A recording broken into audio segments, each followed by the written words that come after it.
Make sure you download the Woodward Sports app in the App Store and the Google Play Store today. Take Woodward Sports with you wherever you go and listen live on your phone or mobile device. Good morning, everyone, and thanks for tuning in here on the Morning Woodward Show here on the Woodward Sports Network. Also featured on The Roar on 99.1, 93.5, and 94.7 HD2. Guys, happy Wednesday. Good morning to all of you. Feels good this morning. You know why? Because we got to witness Cade Cunningham last night. That's why. God. It's a great morning for me. Dave Being, it's never too late, buddy. It's never too late. It's never too late. Yeah. You can still apologize. It's okay. Just admit you're wrong. It's all good. Cade Cunningham is a star. Yeah. My God. I stayed up. I could not sleep because of this kid. I'm being serious. Yeah. I was on Twitter Spaces last night talking to people. like I'm sure you were. I was tweeting away. I was so hyped. I can't lie. I was so hyped about it. Mm-hmm. That's what you want from a number one pick. I'm not asking you year one to win me basketball games. I just want to see that you have the potential to elevate to that level. And whose level did he elevate to last night, Jeff? Jeff, that was star it's a level. guy, he used to play in Chicago, decent player, Yeah. nothing special, but Yeah. I thought not bad. Michael guy- Jordan, yeah. the only other player. To have that. And guess what, though? Did Michael have 6 threes? Back then it wasn't popular, but It wasn't a thing. but still, he's got a complete game. 6 threes, and he did what Michael Jordan did. I mean, anyway, but we'll get to it. You want to talk about Rookie of the Year? Yeah, we'll definitely get into that. I guess we can start with this bogus in the MLB. this is why my kids, and look, I played baseball growing up. I love baseball. I do. I love baseball. I love every sport. If you want my order, it's football, it's hockey, baseball, basketball. You can flip-flop baseball and basketball. It just depends really on the night. But the point is, like I grew up loving baseball. Big fan. I was old enough to watch the Sammy Sosa, Mark McGwire saga, and then Barry Bonds, etc. I saw Barry Bonds before he was ever even roided up. And this is why baseball will be bankrupt in the next 30 years. This is why. If they don't get their act together. My kids will not play baseball, probably. Why? There are more kids playing youth soccer than baseball right now. It's so sad. It really is. Because baseball, honestly, it's a beautiful sport. But when you have jackass writers that get to elect who goes into the Hall of Fame, and they pick and choose which PED users are allowed to get in and which ones aren't. David Ortiz, first ballot Hall of Famer? Mm-hmm. David Ortiz. First ballot. I mean, a first ballot Hall of Famer. I mean, when we talk about first ballot, we're talking Derek Jeter, right. Mariano Rivera. We're talking like next level. Not saying David Ortiz wasn't great. Yeah, Big Papi's great. But wasn't he linked to PEDs? Oh. But he was a nice guy, Adam. Hank Aaron, admitted user of PEDs? But he was a nice guy. Wasn't there people that doctored the baseballs back in the day? Hey, if we're talking about writers being able to decide who's in the Hall of Fame, did we not see this? What was it, a couple weeks ago? And what's his face from, was it Chicago or Ohio? Somewhere, that writer that called Aaron Rodgers big jerk. Hub. These are the same These are the people that vote on that are who gets into deciding. the Hall of Fame. Yeah. And I'm sorry. Look, I don't care if you disagree with me. I think even if they're roided up, damn it, get them into the Hall of Fame. You know why? You can't tell the story of baseball without Mark McGwire, Sammy Sosa, Barry Bonds, Roger Clemens, etc., etc. Absolutely. And that's what I think about when I think of the Hall of Fame. When I think of the Hall of Fame, guys, it is a story of your sport. When I think of the Hall of Fame in the NFL, you can't tell the story without Lawrence Taylor. You can't tell the story without Joe Montana, Jerry Rice, Reggie White. You cannot tell the story without these guys. When I think of the NBA Hall of Fame, granted everybody gets in, you still can't tell the story without Shaq, Jordan, Right. Magic, Bird, Isaiah. You can't tell the story without them. When I think of hockey, you cannot tell the story of the NHL without Wayne Gretzky, Right. without Gordie Howe, rest in peace, with the figureheads that carry the sport.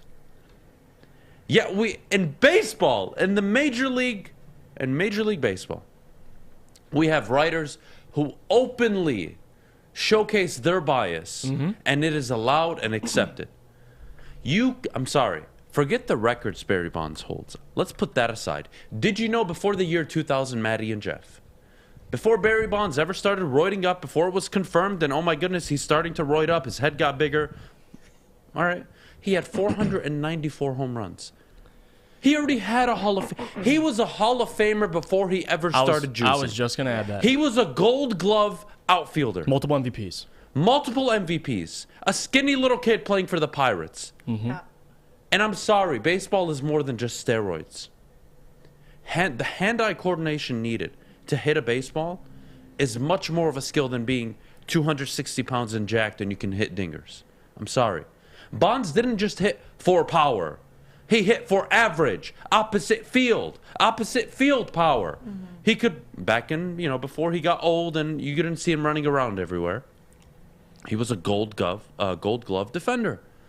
And he's not in the Hall of Fame because you have a bias towards PED users, even though if you go back 20-30% of your Hall of Fame, your prestigious Hall of Fame, that honestly nobody gives a rat's ass about anymore because you've completely discredited it, is full of PED users / people who have cheated, doctored, etc., etc. Guys, can you tell the story of baseball without Shoeless Joe Jackson and the infamous White Sox, or they call them the Black Sox, I believe is the nickname, for what they did in the World Series? You can't tell the story without that. You can't tell the story of baseball without Reggie Jackson. You can't tell the story. And if I can't tell the whole story of your sport because of your ignorance, even though it was the steroid era that saved your sport from going 12 feet under. You want to tell me that these guys aren't in the Hall of Fame? What a tragedy. I don't get to watch Barry Bonds' Hall of Fame speech. Why? Because you writers didn't like him. He wasn't nice to you. Yeah. Oh, I'm sorry. Are your feelings hurt? Go fuck yourself. You and your feelings. That's how I feel this morning. Unbelievable. And rightfully so. I cannot believe this is a crime that's been being committed for 10 years anyways. So Alex Rodriguez likely will not get into the Hall of Fame. But that was during the times where they were testing. Alex Rodriguez will not get into the Hall of Fame, even though, again, I could argue his Texas Ranger days, he was a freaking Hall of Famer, but whatever. Like, we'll see how the ballot plays out. But he was kind of very similar to Bonds in terms of how he treated media, but he became the media darling. He went on TV. He changed his perception. I'm so curious to see how many votes he gets year one compared to Bonds. And he's just as much of a quote-unquote cheater. Baseball is more than steroids. I promise you. I promise you. In the steroid era, there were pitchers using it. Yeah. Like, we don't complain. Yeah, they weren't testing. Greasing the ball, doctoring it in any way possible. It kills me. It really does. It kills me that I don't get to watch. Maybe I'm selfish, but I don't get to watch Barry Bonds inducted. I don't get to watch Roger Clemens. Why? Because he's a big Republican? What, he's super right? You think I care? Think I care about his political views? I care about what he did on the field. Jeff, what a tragedy. What a disaster for baseball. And again, like, I love baseball, right? Like, my dad, big baseball fan growing up. So I was able to experience that at a young age. But really, you're going to take that from everybody in the sport? Even Jim Leland said, it doesn't feel right. It isn't right that he's not in there. And I love you, Jim, by the way. Miss you. But if you can't tell the story of a sport without X player, and they're not in your Hall of Fame, it's extremely, extremely disturbing to me. 100%. Jeff? And you hit it right on the head, honestly. And the biggest point I had to make was, and you already made it, was look at Barry Bonds before the alleged steroid use. The guy put up Hall of Fame numbers already. So the bias the media shows, and obviously with Hub and Aaron Rodgers, it kind of shows across all sports. It's ridiculous. And this isn't taken away from Big Papi. Obviously, love David Ortiz. But the fact of the matter is, I can't picture anybody going to Cooperstown and not seeing Barry Bonds. Or Roger Clemens. It makes zero sense to me, and that just shows the bias, how ridiculous this whole process is for a lot of these guys. The most prestigious thing in baseball as a player, you're especially for Barry Bonds, you're expecting, listen, I'm Hall of Fame talent, but am I Hall of Fame talent to the writers? Do they feel like I'm a Hall of Fame talent? That's absolutely ridiculous, man. Yep. Like the point you made. Look at the numbers. Look at the numbers. Look at the numbers, but look at the player even after his mistakes or before. Jeff. I mean, this is totally unrelated. I apologize, but I did watch WWE growing up, so this it's actually a part of it. Can you tell the story of the WWE without Chris Benoit? Right? He was a champion. Yeah. He did make an impact. The Eddie Guerrero era. It's like those are Hall of Famers in your sport. They should get in, right? What about Pete Rose? What? He bet on the games? He wasn't even a PED user. He was the best hitter I could argue ever. It's so sad. Yeah. And for baseball, you are so inclusive, or exclusive. Isn't that the word? Exclusive from everyone. Exclusive. Like, you try to hold on to your little minority of we are this perfect people. Yeah. We cross our T's, sport dot is our perfect. I's. It is America's pastime. Guess what? Nobody cares. Nobody cares. The NFL Hall of Fame game gets better ratings than the World Series, buddy. Just so you guys know. You're behind the 8 ball right now. And leaving out players that the millennial generation grew up at least seeing, and they're not in the Hall of Fame? What am I supposed to do? Wait 10, 15 more years till I get to see who? Mike Trout get in? Max Scherzer? Verlander? What a joke. Is Verlander going to get in? Because he was part of a cheating organization. Yeah. He was part of a cheating championship team.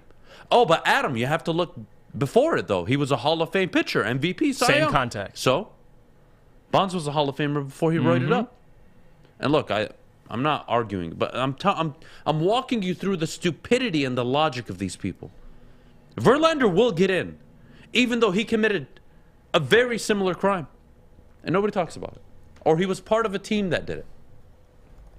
What a joke. What a joke. No Barry Bonds in the Hall of Fame. No Barry Bonds in the Hall of Fame.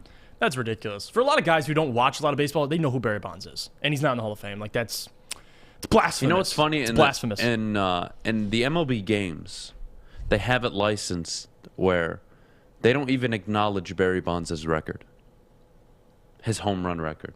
So if you go to the all-time leaders, it'll say all-time home run records. It'll have the number. I think it's like 763 or 64. Excuse me if I don't have it off the top of my head. Yeah. And then it'll say San Francisco Giants. It won't even say his name. That's how pathetic the sport is. That's how petty they are. I was about to say even in petty. a goddamn video game, you can't even acknowledge this man's greatness. Same thing with Pete Rose. All-time hits, Cincinnati Reds. What a joke, baseball. That's why your sport is dying. You can't even give us the little things. Right. You can't tell the story without Sammy Sosa, Mark McGwire, Barry Bonds. And last I checked, Sammy Sosa and Mark McGwire at the time were American heroes.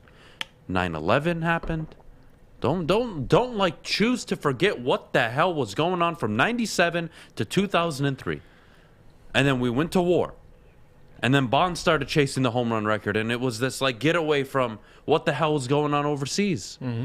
Don't be that naive. And that's why you're probably the worst major sport out of all of them. I'm so upset, Maddie. I really am. Well, you can be upset while we go to break, but we do have to go to break. When we come back, we're going to talk about the future of Sean Payton. But first, we need to talk about MyBookie. MyBookie, guys, is the one and only sportsbook you need to be betting on. Bet from anywhere, anytime, using MyBookie. And of course, we got the AFC and NFC title games, baby. Oh, yes. Oh, yes. Niners and Rams, Chiefs and Bengals. I couldn't be any more happier, excited to throw all my money on it. But let me tell you, they're going to match you dollar for dollar if you use code Woodward. So don't waste any time. Again, bet from anywhere, anytime using MyBookie. And of course, if you have a problem, call 1-800-270-7117. Fellas, football season is here. It's time to make your grooming experience easy like Sunday morning. Get to Lady Jane's Haircuts for Men. Walk in, relax, watch your favorite team play, and before you know it, your hair will be game ready. Get to Lady Jane's, open 10 to 8, 7 days a week. Walk in anytime. It's wicked awesome. Okay, you thirsty little spin goblins. I want you to pedal into the next dimension. Spin it! Spin! Spin! Uh-oh! Carmen's falling behind. Let's give her the hiss of shame. Spin! Spin! Spin till you bleed! Don't ride the bike of shame. Come to Planet Fitness and find your own lane with tons of equipment, free fitness training, and no hissing. Join today for just $10 a month. Your Detroit alternative to the normal sports blah, blah, blah. It's Woodward Sports. Welcome back. Thanks for tuning in here on the Morning Woodward Show on the Woodward Sports Network. Told you we were going to talk about Sean Payton, but we're going to save that for a little later. We want to get to Cade Cunningham. I'm going to let you take the lead on this one, Jeff. Oh, my God. We are so blessed. We are so blessed. And you know what, though? I got to give credit. One of my good friends on Twitter, Zarik, tweeted out, and I was thinking this as he tweeted it out. After the game ended, I thought in my head, this is probably the greatest thing to happen to me as a Pistons fan since 2004. Got on Twitter and saw Zarik tweeted it. I'm like, wow, it's not just me. Other people think the exact same thing. You got to look at this big picture. I mean, what great things have we got to see for the Pistons? We saw a championship. After that, Andre Drummond, Blake Griffin. And now you have Cade Cunningham, who is clearly a star. He's developing into a star before our very own eyes. And just being able to draft a player like Cade Cunningham, may I add, the most complete player in the 2021 NBA draft, and I will stand by it. I've been saying it since right before he started the season. I believed he was the most complete player. Not only can he play both sides of the ball, his shot's improving, and that was a big thing coming out of getting better from the injury. Everyone was saying, well, he's struggling to shoot the ball. Is he a bust? Which I can't believe people actually thought that, or at least that thought would even sneak into their mind. As the games went on, he started being more efficient. Assist numbers went up. He started learning, get more comfortable. The game started slowing down a little bit for him, and you're seeing him score at a more clip. I mean, listen, career high, 34 points. The only player since Jordan to put up 34, 8, 8, and 4 blocks. But may I add this, no player ever has put up 34, 8, 8, and the 2 steals, I believe he had, 4 blocks, and he had 6 threes. Like, that's a complete stat sheet. Like, I did everything last night, and we've been saying this. We know he's a great defender, but his ability to block shots over the last, couple games is just getting better and better. And the guy can play, realistically, 3 positions. And I am so blessed to have him in a Detroit Pistons uniform, because he's going to be the reason in a couple of years that any free agent looks at this team. You want to go play with Cade Cunningham. That's the biggest reason, and that's a great reason. You need something, a piece to attract others, a piece to build from. That guy's going to save a lot of head coaches' jobs. I'll tell you that. And Cade Cunningham last night, we didn't win the game, but they clawed back. I mean, 34 points. Or 32 points, in the first quarter. Kind of slowed down towards the end of the game, but Sadiq and Cade kept them in it. And that's the 2 guys I've been watching all year, excited for the development. But the big thing I took away from last night is, my God, best thing to happen to Detroit Pistons since 2004. Yeah. You know what? Honestly, that was one of the better single-night moments I've witnessed in maybe 10, 12, 13 years, for sure. I mean, that was amazing. Cade Cunningham, my goodness, thank you. But I have a public service announcement, and I have 2 of them. And we'll get to the second one a little later, because some of you deserve to get smacked across the face, but we'll do that later. We'll start with Dave Bink. Dave, appreciate everything you did. I really do. The last #1 overall pick until Cade Cunningham, so it's a big deal. Dave, apologize. Please, don't be the guy that dies on a hill. Don't be like all the people I know that try to die on a hill that just doesn't exist. Right. And that everybody sees you're just wrong, man. Just apologize. Be like, you know what? I was way too harsh and early on Cade Cunningham.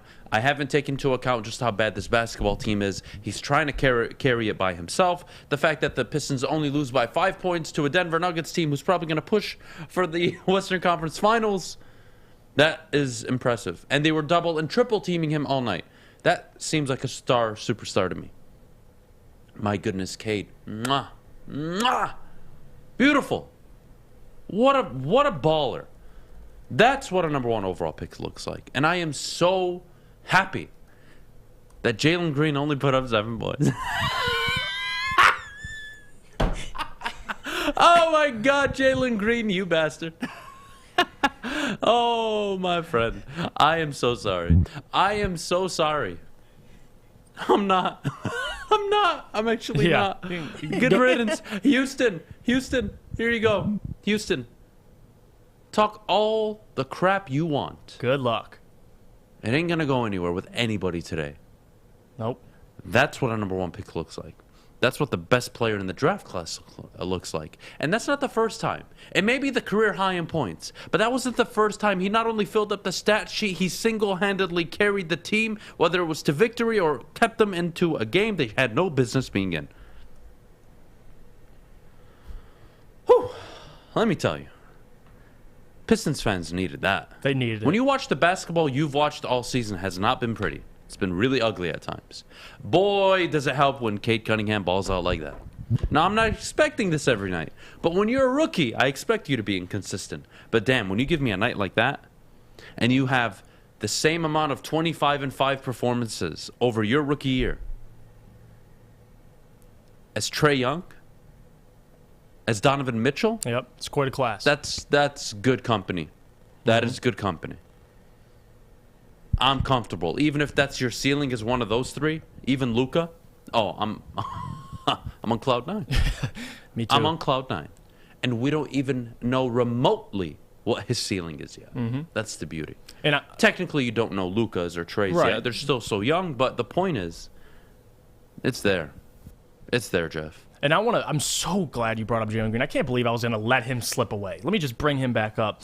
This is the difference. And people before the draft, and we have people in our company I used to, we'll talk with, and I'm not going to lie, I like Jalen Green a little bit. I like Cade more, and this is why I like Cade more, because I knew at the end of the day, the shots aren't going to fall every night. We know this. But what are you as a player when shots aren't falling? We know. We know what Jalen Green is a player. He's a decoy. He sits out there. He barely can defend as it is. He's crazy athletic. Yeah, he is.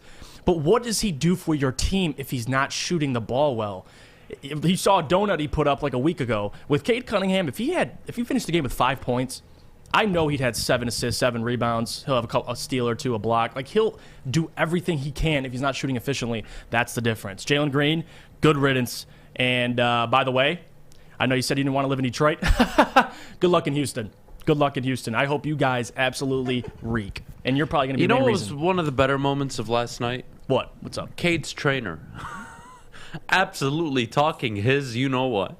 Oh, I know. Ashton. He was letting everybody have it, and I was all for it. I loved it. It was probably the best. He was probably the best follow last night, because obviously Cade's not going to come out and talk his game. You know what I mean? Yeah, right. So he's got his trainers doing it all for him. I love it. I love it. Oh, that was one of my favorite parts. His trainer just came out and gave it to everybody, and he had 0 apologies. I love when he tweeted. He's like, "Bust?" Question mark? Question mark? Question mark? Like, how do you call? Look, how do you call them a bust? How do you call the number 1 overall pick a bust when he's already put up multiple 25-5 performances? Yeah. Thank you. You know what a number 1 overall pick bust looks like? Killian Hayes. If he was the number 1, no, seriously, no. Hey, I'm not trying to dog the kid. Hear me out. Trying to have a positive show. If Hayes was a top 3 pick, he would be a absolute bust. Yeah, you're right. But right now he's getting away with it. What, number 7 overall pick? 7. He's super good as a perimeter defender, though, so you kind of like that about him. Mm-hmm. Can he become a consistent scorer, and can he attack the basket consistently? But I don't want to talk too much about Killian. The point is, where you get picked matters, but also look at their performance, look at their team. Jalen Green right now looks like one of the biggest busts from this draft class. He can't even score. And that's what they said he could do. Mister, I'm going to lead the NBA in scoring in my first 2-3 years. Bro. Dude, you stink. You're going to lead the NBA. You're going to be the Russell Westbrook of your generation. Oh, no. You're going to be the guy that leads the league in shot attempts and the fewest points scored a game. Congratulations. Low efficiency. My goodness. I love it. You know what's the craziest part about all this? I love it. There's one more aspect about last night I haven't seen anybody bring up. You know how many turnovers Cade Cunningham had? And, well, Do you know how many turnovers he had? He had a donut. What was that? He had a donut? He had 0? a donut. He had 0 turnovers. Guys, I mean, look, I don't want to bring up the LeBron conversation, but seriously, when's the last time a rookie came in and was that selfless, but could still get his, grab a few assists, make an impact across the box score, 0 turnovers, and play both sides of the ball? Like, I would bring up Luka, but my goodness, Luka can't guard anybody. Exactly. Yeah, it's not even a thing. I'll take it. Assists and 0 turnovers. Russell Westbrook, how many times has he done that in the last 5 years? And he's a 13-year pro. Russell Westbrook, you guys. Oh, my God. Oh, I will never let you live down Russell Westbrook. And there's one more thing. We got 2 minutes. I will not let any of you live this down. I'm sorry. And I have to pull the tape because I don't remember what Jeff or anybody in this room said or really what the chat was. But I remember vividly on Twitter what it was. Mid-November, I come out and say, Jeremy Grant needs to be traded. Remember, we both agreed on that. Remember? And he had my back on it. One of the very few people. And you know what you guys told me? You told me you're crazy. You're just clicking. You're just trying to get clicks. You hot taker. Now you all want him gone. And no one's saying a thing. And nobody's saying it. Nobody even mentioned it. I had to go back and go find my receipt of that tweet. And I'm going to probably go back today and grab the clip of it. Because I'm not going to let you know what, pieces of you know what, slide away with it. Telling me the hell I do. Yeah. No, it's obvious. Jeremy Grant doesn't want to go to the Lakers because he doesn't want to play fiddle to LeBron. Bro, Jeremy Grant, you're not even 5% of the player LeBron is. And he's in year almost 20. You're a number 3 on a really good roster. Accept it. You don't want to accept it? Kick rocks, man. Seriously. But Cade's the number 1 on this team, not you. Yep. Done having this conversation. And I'm glad you brought that up because ever since Jeremy Grant hasn't been in the lineup, he has gotten better. Cade, and they both have. Yep, yes. They both have. I don't care about the wins, losses year 1. This is not a championship roster. It's not even a playoff roster. They need rim protection. They need a big to run pick and roll. Oh, Maddie. Oh my God. You know, there's no better feeling than pulling out receipts. It's not even about being right. It's just the fact that you can't even have a conversation or at least see what I'm seeing without freaking out is hilarious to me. Like, you should at least ask me, Adam, why are you saying that? And then maybe I'll give you my reason. Instead of, oh my God, what is he saying? Trade Jeremy Grant. 2 months later, these are the same people. God, I can't wait to get Jeremy Grant gone. Cade and Sadiq are going to be so good together. You freaking losers. Go ahead, Maddie. All right. Well, when we come back, we're actually going to talk about the future of Sean Payton this time. But first, Adam, can you please help out our New Year's resolutioners get back on track? Tell them about Planet Fitness. Guys, forget New Year's resolution at this point. We're almost at the end of January. Let's just get life kind of sorted out right now. All right? Physical, mental health, extremely important, and there's no better place to take care of it than at Planet Fitness, the home of the judgment-free zone, where you can work out in a non-intimidating, judgment-free atmosphere. Memberships start at just $10 a month, 0 down. Sign up today, join the club online, or join in by just walking into any local Planet Fitness, guys. They're all around Metro Detroit. Super easy to find. I can't recommend it enough. Again, right now it's 0 down, $10 a month. Check out Planet Fitness. We'll see you guys right after the break. It took exploring 50 different formulas and hosting countless taste tests, but we believe Gypsy Vodka is the smoothest vodka on the market. Don't believe us? Ask the owners. We're Mike and Adam Kazanowski with High Five Spirits Distillery. We're in close to about 1,200 locations throughout Michigan. We wanted to create a brand that was geared more towards freedom, love, adventure, and at the end of the day, we really wanted to tell a story that inspired other people to take risks, follow their dreams, whatever that might be. Putting on a show here at That's how you answer. We love our sports. We just wish they'd love us back. Detroit sports for Detroit sports fans. Woodward Sports.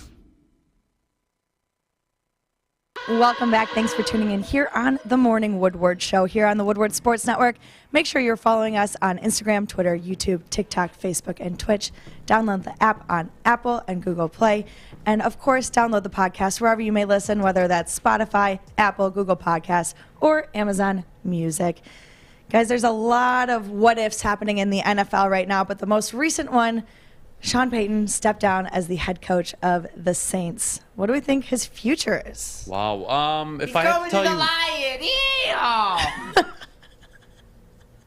Well, it really pissed me off. He's kind of doing a stick. I saw it on Twitter yesterday. I wanted to throw my phone at the wall and at the that is everything. the most tired joke I've seen in my life that anybody's tweeted out. Oh, Sean Payton, why don't you just come be the OC? Shut the hell up. That's not even funny. Not only is it not even funny, it's like disrespectful to Sean Payton in a way. Honestly, I don't even. I think it's hilarious in terms of. Imagine him, dude, taking a coordinator role, let alone the Lions, just taking a coordinator role. What I don't understand about people, if that's the joke you want to come up with, be my guest. Adam, that's not a joke. People are actually seriously thinking that. Because people are seriously stupid. That's why. Anyways, just wanted to make sure you knew that was serious. Sean to some Payton people. will be likely taking a year off, in my opinion. Whether he goes to TV or not, we'll see. I think he'd be great. And I think he's going to wait for the job. Could be in the state of Texas. Yeah. To open up. Specifically Dallas. And look, his reason is actually a really good reason. Burnout. 2 years of COVID coaching. It's been hard on him. He hasn't had a quarterback. Ian Book starting. A couple games. When Ian Book starts and Taysom Hill's your number one, I don't blame him for wanting to get out. Yeah. So, yeah. I have no problems with it. Sean Payton, one of the better coaches in the NFL, top 5 easily. Outstanding coach. Any team would move on from their average coach right now, today, and they would offer Sean Payton the house. If I told you you could get Sean Payton to be the head coach of your franchise, and I'm not talking about any of the teams that are currently looking, I'm talking about current teams. Mm-hmm. Who goes for him? 32. Do the Browns drop Kevin Stefanski for Sean Payton? If there's question marks already. I'm asking. I would. There's less question marks around Sean Payton. Do the Lions drop Dan Campbell? Hell yes. Do the Bears go after him? Hell yes. Mm-hmm. Do the Packers drop Matt LaFleur? Probably not. I think Bill Belichick's probably the only one. No, I think there's about 6-7 coaches. But the point is, 25, 26 teams would drop their current head coach for Sean Payton. Outside of Bill, Andy Reid, some of the young and up-and-comers that you kind of have faith in. But all these other guys, you would move off in a heartbeat. So, yeah, look, Sean Payton available. My goodness. Look, he's a great coach. He really is. I don't even know where else to go with it. I really don't. I think he goes to TV. Me too. I don't think he takes a job this offseason. I think he'll take a year off. You have to sometimes. Take a year off, wait for the right job to open up. And not only wait for the right job to open up, you have to remember this. Sean, if you don't wait this offseason, it's harder for certain teams to move off a head coach. If you take the season off, you're on TV, you're happy, you're relaxed. Well, if a team underachieves that has a really good roster, may I say like the Cowboys, maybe the Seahawks, maybe the Chargers underachieve again next year. Who knows? Each of those teams would have had multiple years under their current head coach. And they would be more confident in moving off him to bring you in. I think Sean plays the waiting game. Jeff? Yeah, I actually agree with you. I think he goes into TV. And I read the report. This is the thing I'm a little confused about. Maybe we can't discuss it. Is the Saints own his rights through 2024. So would that mean he would have to wait till 2024 to even consider a job at that point? Because then the Saints own him. The Saints can... But I guess they would let him go. Yeah, they would let him go. That's the question I had. They would let him out of the contract. Look, they knew. Yeah. They knew this was happening. I'm sure they had a conversation. Sean, what's wrong? What do you want to do? I'm tired. I want to take a year off, and honestly, I don't know if I want to come back to New Orleans. And I want you guys to support me not only walking away, but if I do decide to come back and I do decide to take another NFL job, I expect you guys to let me be able to that's do fair. that. I've given you 16 seasons. Yeah. And I think this New Orleans Saints will do that. I just do. He's a damn good coach, too, out of the last 5 seasons. Just this season, 9-8. The previous 4 seasons, he's won at least 11 games. So track record's there. I mean, if you have a good roster, Sean Payton will put it together. And we'll get to the whole, I know people are talking about it in the chat, we'll get to Aaron Glenn. But just to stay on Sean Payton, man, like, tremendous respect. And I think he's going to do great on television. That's what I'm excited for.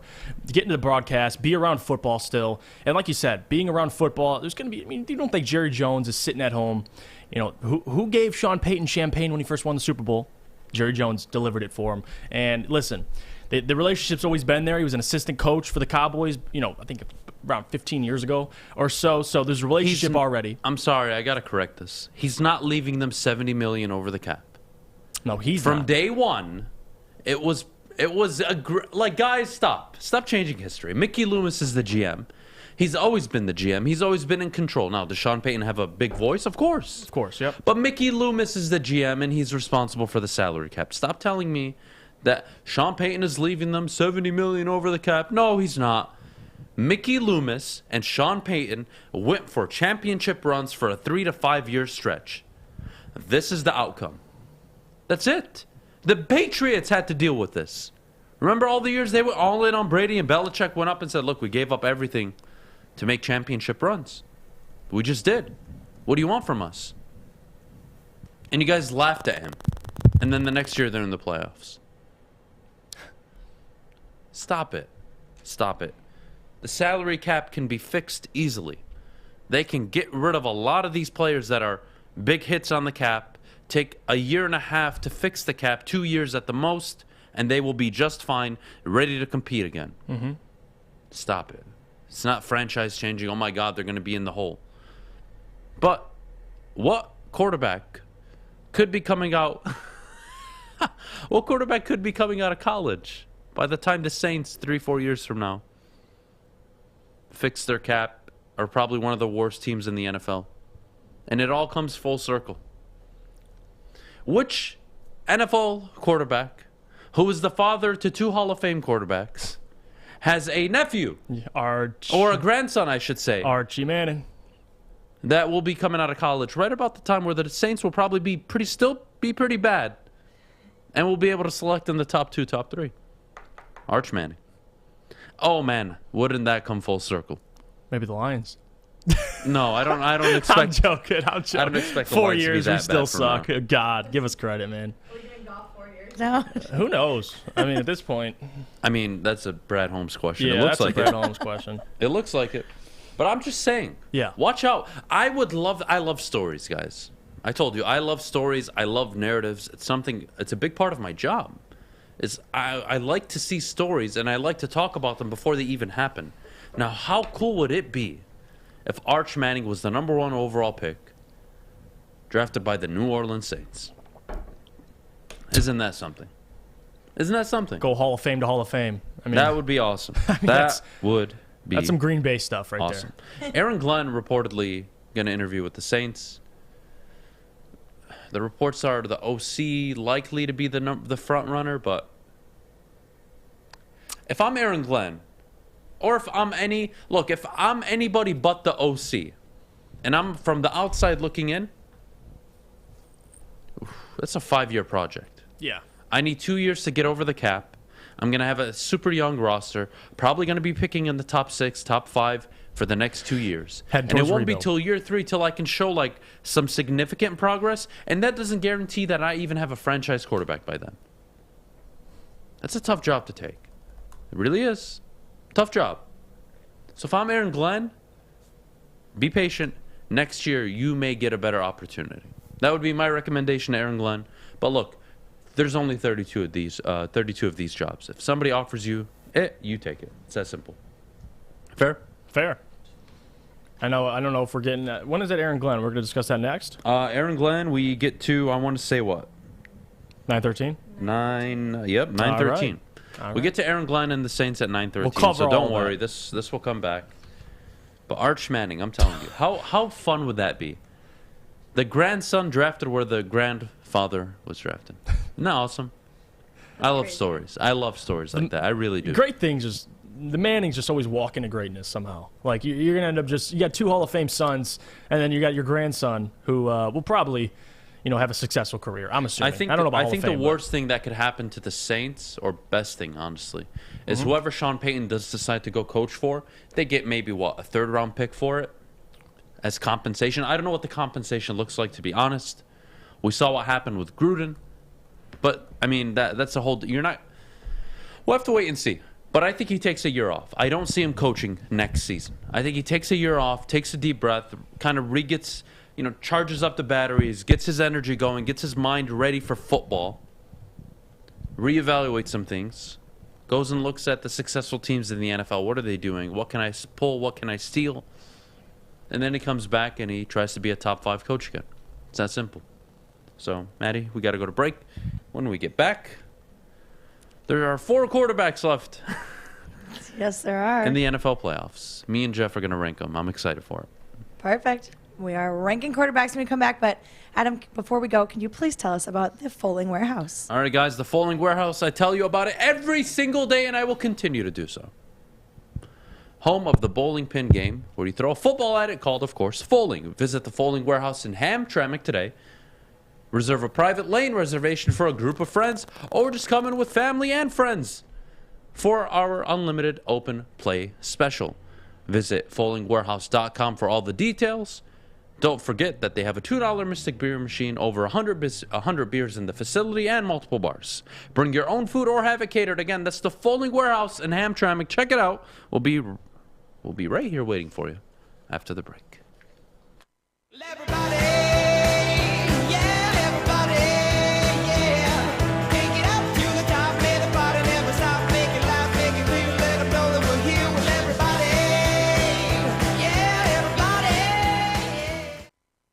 Hi, I'm Cade Cunningham. I'm proud to partner with Hall Financial, the mortgage company known for 5-star service. Don't just take my word for it. Check out their 5,000 5-star reviews for yourself. Go to callhallfirst.com and get started with your 5-star experience today. Live from Woodward Avenue. That's why we're called Woodward Sports. Detroit's real sports network. Welcome back. Thanks for tuning in here on the Morning Woodward Show here on the Woodward Sports Network. Guys, we got a big weekend of football ahead of us. Let's rank the quarterbacks that are left. Adam, you're first. Ooh, all right. Number 4 on the list. Might surprise some people. We've got Joe Burrow, Patrick Mahomes, Jimmy Garoppolo, and Matthew Stafford. Now, if you ask me, it's actually pretty obvious. And I don't think Jeff is going to disagree. It's Jimmy Garoppolo. Yeah. It is. Now, is he more experienced in the playoffs than Joe Burrow? Yes. Has he won a title game before? Yes, he has. And that's what killed me, because I really wanted to put Burrow at 4, but Burrow is just on fire. He has it right now. Yeah. And it's tough for me to not put him above Jimmy G, so I'm going to go with Jimmy G, number 4. Yeah, even though regardless, listen, Jimmy G has more Super Bowl bursts than the 2 above him. The fact of the matter is Jimmy G, we're talking about talent-wise, of course, but yeah, I have Jimmy G at 4 as well. I think 3, 2, and 1. I don't know if we'll have the same or not, probably, I'm most likely. Who's your third? You going Joe or Matthew Stafford? I'll let you go first. I'm going Joe Burrow. And that has nothing to do with what Joe Burrow's projection is. He very well might have a better career than Matthew Stafford. But the fact of the matter is, this is his first season starting a full entire season. He's played a hell of a year. 30-plus touchdowns. He's got double-digit interceptions, similar to Stafford. But the year Stafford's had and just what he's doing right now, listen, I like Stafford, and that's my personal opinion. Body of work matters in a way. And Joe Burrow, he's on his way, but as of right now, I'm not going to put him, above Stafford in one season, although he's done a hell of a job. But look, they've both performed outstanding in their first NFL appearance or playoff appearance with their current teams. Burrow's 2-0, Stafford's 2-0. They're both playing lights out. But I got Burrow at number 3 as well. And again, this list, I really thought hard, like how can I order this and not in the obvious way? But there is only one way to order this, and that's the way we have it right now, and we're going to agree on the next one. Number 2 is Matthew Stafford. Yep. Matthew Stafford is number 2. He is playing lights out. He's playing elite. And I'm sorry, has he played better than Mahomes has in the playoffs? If you want to include the first game against Pittsburgh, sure. But Mahomes has been to 4 AFC title games now in a row. Body of work. In all 4 years. I'm not betting against Patrick Mahomes. Can't do it. Can't do it. I learned the hard way when I bet the Bills. 13 seconds left. I'm sitting there ready to count my money. Nope. Smack in the face there. So Mahomes gets number 1 for me, Jeff. You? Yeah, Patrick Mahomes, clearly the number 1 quarterback. And I know we had this discussion, Josh Allen, Patrick Mahomes. People have their pick, and you can't go wrong. But to me right now, out of this list, I don't see how in the hell you can have anybody else but Patrick Mahomes. I think the more interesting conversation is the 2 and 3. Like, I know some people in the chat are going to say Burrow over Stafford, and people have their reasons, but I've given you mine. And number 1 and 4 are probably the clearest of all of them. And Patrick Mahomes, body of work, what he's done in the playoffs, how he performs. Patrick Mahomes has as many passing touchdowns in the playoffs as the Lions do the last 50, 60 years. I mean, and that doesn't say much, but Patrick Mahomes is a hell of a player, man. He's been there a lot. He excels in the postseason and deserves to be there. And I'm going to leave Stafford at 2. I don't give a damn what anybody thinks. If you're high on Joe Burrow, that's you. I love Joe Burrow as well, but I can't sit up here and say he's a better quarterback. I don't understand right this now. point. I don't understand this point. Not talking bad about Stafford, but Stafford would have never won that game getting sacked 9 times. Dude, Joe Burrow did nothing that game. He has a track. He threw over 300 yards. That was it. That was it. What are you talking about? You know why they were in that game and they won that game? Because of the defense. Both defenses in the Tennessee-Cincinnati game came to play. Yeah. That was a defensive game. And Joe Burrow got the ball at the end because of a Ryan Tannehill interception. And he got them in field goal range, and the rest is history. I don't understand why you would say that. Stafford wouldn't win that game? I thought Stafford wouldn't win against Tom Brady. I thought he wouldn't be able to throw more than 17 times against the Tampa Bay Buccaneers. Matthew Stafford, after being sacked on the first play with no timeouts, 2 absolute dimes to Cooper Kupp, field goal range, clock, win the game. Look, again, I get it. You're not trying to talk bad about Stafford, but I don't understand what you're saying. I really don't. What point are you trying to make?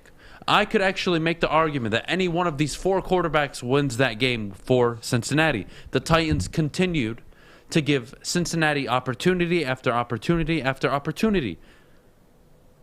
Tennessee couldn't stop turning the ball over. Ryan Tannehill basically looked like, I don't know, Joey Harrington. So, yeah, I don't understand the comment. I don't. Staff complained about the O-line his whole time here. Yeah, of course. Why wouldn't he? He was the most sacked quarterback in the NFL while he was here. Mm-hmm. Go look at the pressure the Bucs got on him in the second half. He still delivered, especially on the last throw to Cooper Kupp.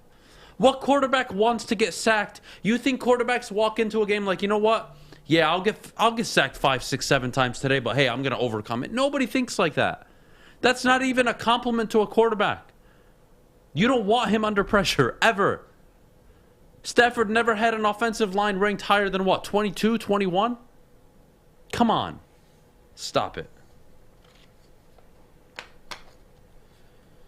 Benji addressing Darren McCarty. No one is denying that. It's the point that of sitting out of something you created in order to not look like the bad guy when the hard times come. I get the reason, but it doesn't change. No, Benji. No. Enjoy the coffee break, by the way, Benji, but no, I'm not following here. I'll tell you why. Yes or no, did the New Orleans Saints go all in on making NFC title game runs? Those final years with Drew Brees, yes or no? The answer is yes.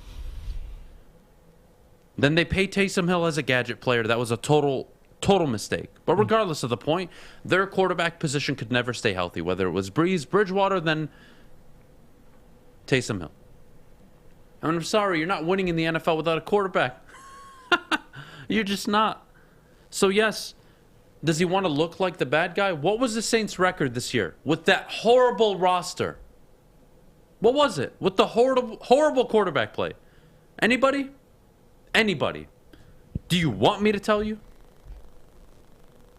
I'll give you a clue. It wasn't bad. It wasn't. And they only missed out on the playoffs because the Niners won the last game of the season. That's why.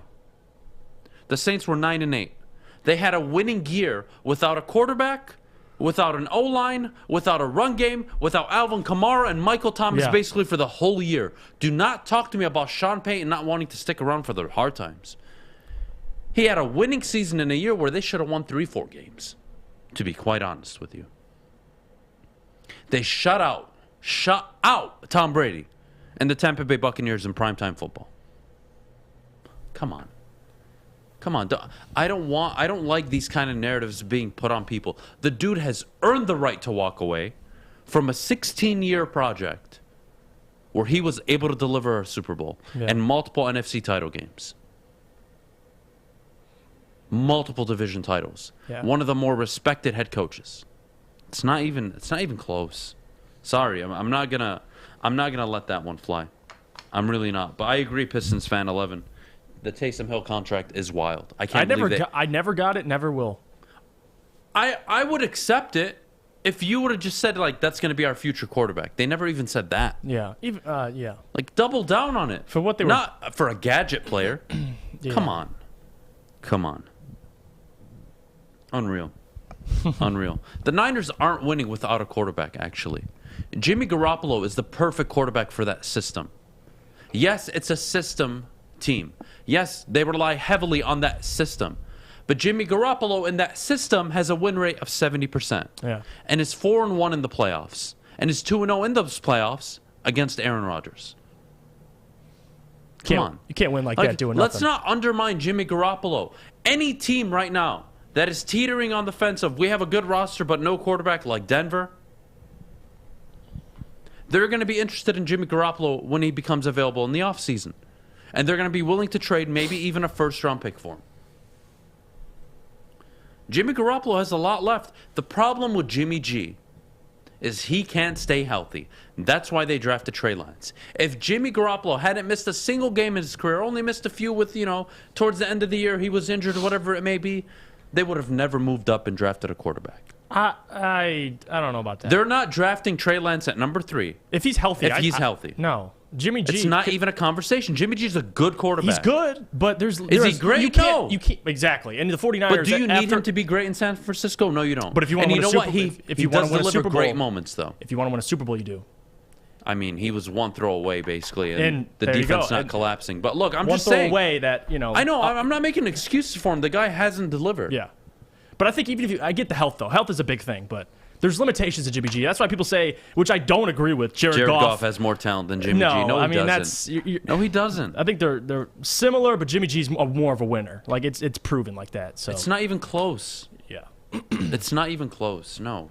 Come on, guys. Come on. Look, is Jimmy Garoppolo limited in how he can play? Absolutely. Mm-hmm. I have Kyle Shanahan's system. I don't need my quarterback to be special. Now, if I had a special quarterback like a Mahomes, like an Allen, like all these other guys, oh my God, the Niners would be unbeatable. But they don't have that. That's why they drafted Trey Lance. They're trying to upgrade their quarterback position. Right. I am with you on that. Higher potential, yeah. But don't tell me that this guy is not a good quarterback. He is. Yeah, that's a bad take. He is. When people say that. It's not even close. All right. A first for Jimmy G, that's bold. No, it's not. No, it's not. Denver would give up 1 first-round pick for Jimmy Garoppolo. Pittsburgh would give up 1 first-round pick for Jimmy Garoppolo. Yes, they would. You know why? Because they would win 10 games next year, 11 games next year, likely, especially in Pittsburgh. Maybe not Denver because that division is brutal. And it depends on who the head coach is. Well, that's another Jimmy problem. G and Kyle Shanahan, it's working pretty well. Sorry. Jimmy Garoppolo can get it done for you. He can. Yep. He's no Kirk. He's better than Kirk Cousins. He is. I love this comment. Fight forever. Jimmy G has better pocket awareness and less fumbles than Goff. It's like the little things. Still limited, but more of a winner. I think nobody can really disagree with you on that. I mean, I love that comment. Jimmy G does have better pocket awareness. The problem with Jimmy G is he frustrates the hell out of you sometimes. Yeah. Like that throw against Dallas. Dude was wide open on the sideline, and you overthrew it on an out route, and it was an interception. You basically gave Dallas the opportunity to come back. Jimmy G will drive you nuts. But my goodness, in the 2-minute drill, boy, does he look good.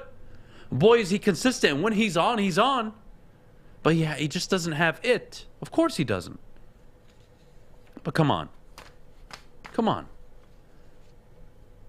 That's why they drafted Trey Lance, because they want to upgrade at the quarterback position. But they have a good quarterback who they traded only a second-round pick for. If I told you only had to trade a second-round pick for a guy to get you to 1 Super Bowl, potentially 2 now. Sign me up. And 2 NFC title games in those 4 or 5 years, you would do it. Yeah. You would give up more than a second-round pick for it. So don't sit there and tell me that Jimmy G is not a good quarterback. Yes, he is. If he was average or below average, the Niners would not win football games. It's that simple. He's a good quarterback. He's not great. He's not elite. He's none of that. But stop with the he's not a good quarterback, please. Anything bad about Jimmy G is countered by universal sex appeal. I mean, he's not wrong. I mean, it's a great comment. That's the truth. Listen, I do have a man crush on Jimmy G. All right? I've already told all of you I would leave my wife for him. That is a fact. That is a fact. Listen, the guy, porn star Jimmy. Porn star Jimmy. Man, I would love to be a DB or a wide receiver and like walk into the locker room and be like, man, my boy's dating a porn star. God, that's my quarterback. That's why they're so successful. Forget Kyle Shanahan. It's because he's dating porn stars. Oh, man. Jimmy G. Love it. Love it. Love it with Jimmy G. You know what Jimmy G didn't do in the Super Bowl, by the way? He didn't score 3 points. He didn't score 3 points. Yeah, 3 points. He did miss the throw that could have ended the game and won them the Super Bowl that year. Sure. Unlucky. Poorly timed. Couldn't make the big throw. Sure. They're back in the NFC title game. And he makes the throws needed. You were all complaining about Jimmy G in Lambeau Field. All game. Up until he got the ball at the end. Where he made 4 passes to Kittle and Deebo Samuel that got them in field goal position. You didn't say a damn word after that, did you? He makes the plays when you ask him to most of the time. And then he'll frustrate the hell out of you. But I'm not entertaining that he's not a good quarterback. I'm sorry. What about the people who say, you talk about Jared Goff and he didn't throw many touchdown passes in the playoffs. The people try to address Jimmy G not throwing touchdowns in the playoffs, but they don't look at his actual play in the games. He plays well. Does he frustrate the hell out of you? He does. Does he make plays like Mahomes and Josh Allen? No. No. But goddamn it, have some self-awareness, guys. He is what he is. But what he is in that team is more than enough to get them to 2 NFC title games in 3 years. Yeah. That's what it is. And if that's not good, I don't know what the hell is. We got to go to break. Whew. That was a lot. Well, when we come back, we are talking about the possibility of the Lions being on Hard Knocks. But first, we got to tell you about the sports marketing agency. Yeah, listen, guys, let me tell you about our friends at the sports marketing agency. SMA has been leveraging pro athletes and other notables for a decade against the issues around mental health and substance use disorder. With the help of the NFL alumni, Sean Jordan has been able to save lives and take a stand against these issues. Soon coming to Woodward Sports, the Sports Marketing Agency podcast. This is the F Word series on fentanyl. If you are struggling with substance abuse or mental health, they are here to help. Go to thesportma.com. I repeat, go to thesportma.com and get yourself some help. 6 dark corners, a driveway and a patio, 5 windows that could become doors. Every house has unique security challenges. Guardian Alarm has more tech, more team, and more ways to help keep them all safe. Get a professionally designed and installed security and smart home system from Guardian Alarm. Sign up today and get a free video device. Guardian Alarm. Smart right from the start. Call 1-800-STAY-OUT. Opinions are like ear holes, and we're putting ours in yours. Well, that's not winning, Joy. It's Woodward Sports. Welcome back. Thanks for tuning in here on the Morning Woodward Show here on the Woodward Sports Network. Also featured on The Roar on 99.1, 93.5, and 94.7 HD2. Guys, the Lions are in one of 3 teams that might be forced into doing the HBO series Hard Knocks going into the 2022 season. Jeff, I'll let Jeff start. I'm going to say yes. Yeah. I'll just give my short answer, and then I'll go long answer later. Okay. But yes, I do want to see them on Hard Knocks. I would agree. I would like to, and I think it's due time. It's about time. And with Dan Campbell, man, he'd be entertaining. Now, is Hard Knocks ideal for any team? Obviously, no. But for the fans to see the ins and outs, especially with this regime, as Lions fans, of course. And I think it's based on circumstance, obviously. You look around the NFL, a lot of new head coaches. I think the Lions and Jets are really among the only teams that, you still have your coach also, and you're young into your, regime still. So it's a, good pickup for Hard Knocks. And the Lions, to me, is the attention great? The Colts had Hard Knocks in the season. They had the in-season Hard Knocks. Didn't end well for them towards the end of the season. You can blame Carson Wentz for that. But the big picture, as a Lions fan, of course, I would love to see it. I would love to see Dan Campbell when he's not in front of the media, in practice, players, what they're doing with issues. I think it exposes a lot of stuff. And as a fan, I am here for it. I'm good. I could care less if it's good publicity or bad publicity. I really don't care. And I just think Dan would be so entertaining. I think he'd be great. And not even just Dan, but you could see all the assistant coaches and everything, the ins and outs. Sign me up as a Lions fan. I have no problem with it. Hard Knocks. I know other Lions fans I saw on Twitter going back and forth. A lot of people were for it. Some people weren't for it. But from my perspective, Hard Knocks, you are more than welcome. I don't know if they will, but Dan Campbell, oh my God, I would love to see him outside of the media. I mean, you see how he is in front of the press conferences and talking about biting off kneecaps, wearing helmets with the Grand Prix and all that stuff. But I want to see him when he's not, like on camera, in practice, when the media is not there. I think that'd be great. So I'm on it, Adam. I agree with you. I don't think we disagree at all here. I'd love to see people in the chat if you do disagree. For the most part, keep the distractions out. I can see those point of views, but for me, I'm all Hollywood. Give me Hollywood. I'll take it. I think it's a great thing. Yeah. Boy, would that be different. It's different. Yeah. It is different. It would be the first time ever on Hard Knocks, right? It would be something different. Year 2 of Dan Campbell. Look, none of you are expecting a divisional title this year, are you? And I don't... Some Lion fans are. Yeah. Aaron Rodgers is out. We're in the driver's seat, apparently. Don't know how that happened. Well, look, I think it would be really good. I think it's good for PR reasons. You get the inside look of what the coaching staff looks like, not just what they show you in the conferences, what the roster is going to look like, the players, who has a personality, who doesn't. If Jamal Williams is on the roster, you get to see him. That alone is must-watch TV. So, I think Hard Knocks would be fun. I would have fun with it. It'd be good talking points for the show. I'm all for it. Any detriment? You think there'd be any detriment to the team, or you don't believe in that? I mean, people talk about distractions. I haven't seen a team go on Hard Knocks and it just totally derailed their season, and the coach was like, I can't deal with this. It's like messing us all up.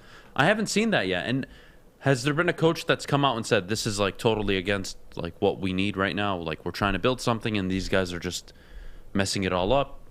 No. Look, is it different? Yeah. Is it weird having cameras around you all day and recording you? Sure. Is it though? But not really. They might like it. They might be like, well, to a certain point, but they might be like excited. First time in Detroit Lions history they get to go on Hard Knocks. Yeah, look, I just think it's really good PR for everybody inside the building, of course, the locker room. Maybe you get to know the Fords a little more, not that you want to, but hey, that's a possibility if it does happen. So you're going to learn so many things maybe you didn't know. I don't mind it. I don't mind different things. Dan Campbell is different. Yeah. Do I like it? I don't have to like it. It's different, though. And I like different. Does it result in winning? I won't know yet. I won't know probably till, like I said, November of this year. By November, I'll know if he's like a pretty decent coach, whether he can be great or not. I mean, that's always the question. What's your ceiling? Yeah. It's not fair to say Dan Campbell has a ceiling yet. You haven't seen enough. So here we go, year 2. And by the end of year 2, you'll know going into year 3, like, what do we have in this guy? And if he delivers the goods, my goodness, will you be happy? But you can't make that call right now. So yeah, look, I'm all for the Hard Knocks. I think it'd be really cool. I really do. I think it's a different way to interact with your football team. The stuff Hard Knocks delivers isn't what even your own team's social media can deliver. It's so much more in depth. So I'm all for it. Maddie, what do you think? I like it. I think it would.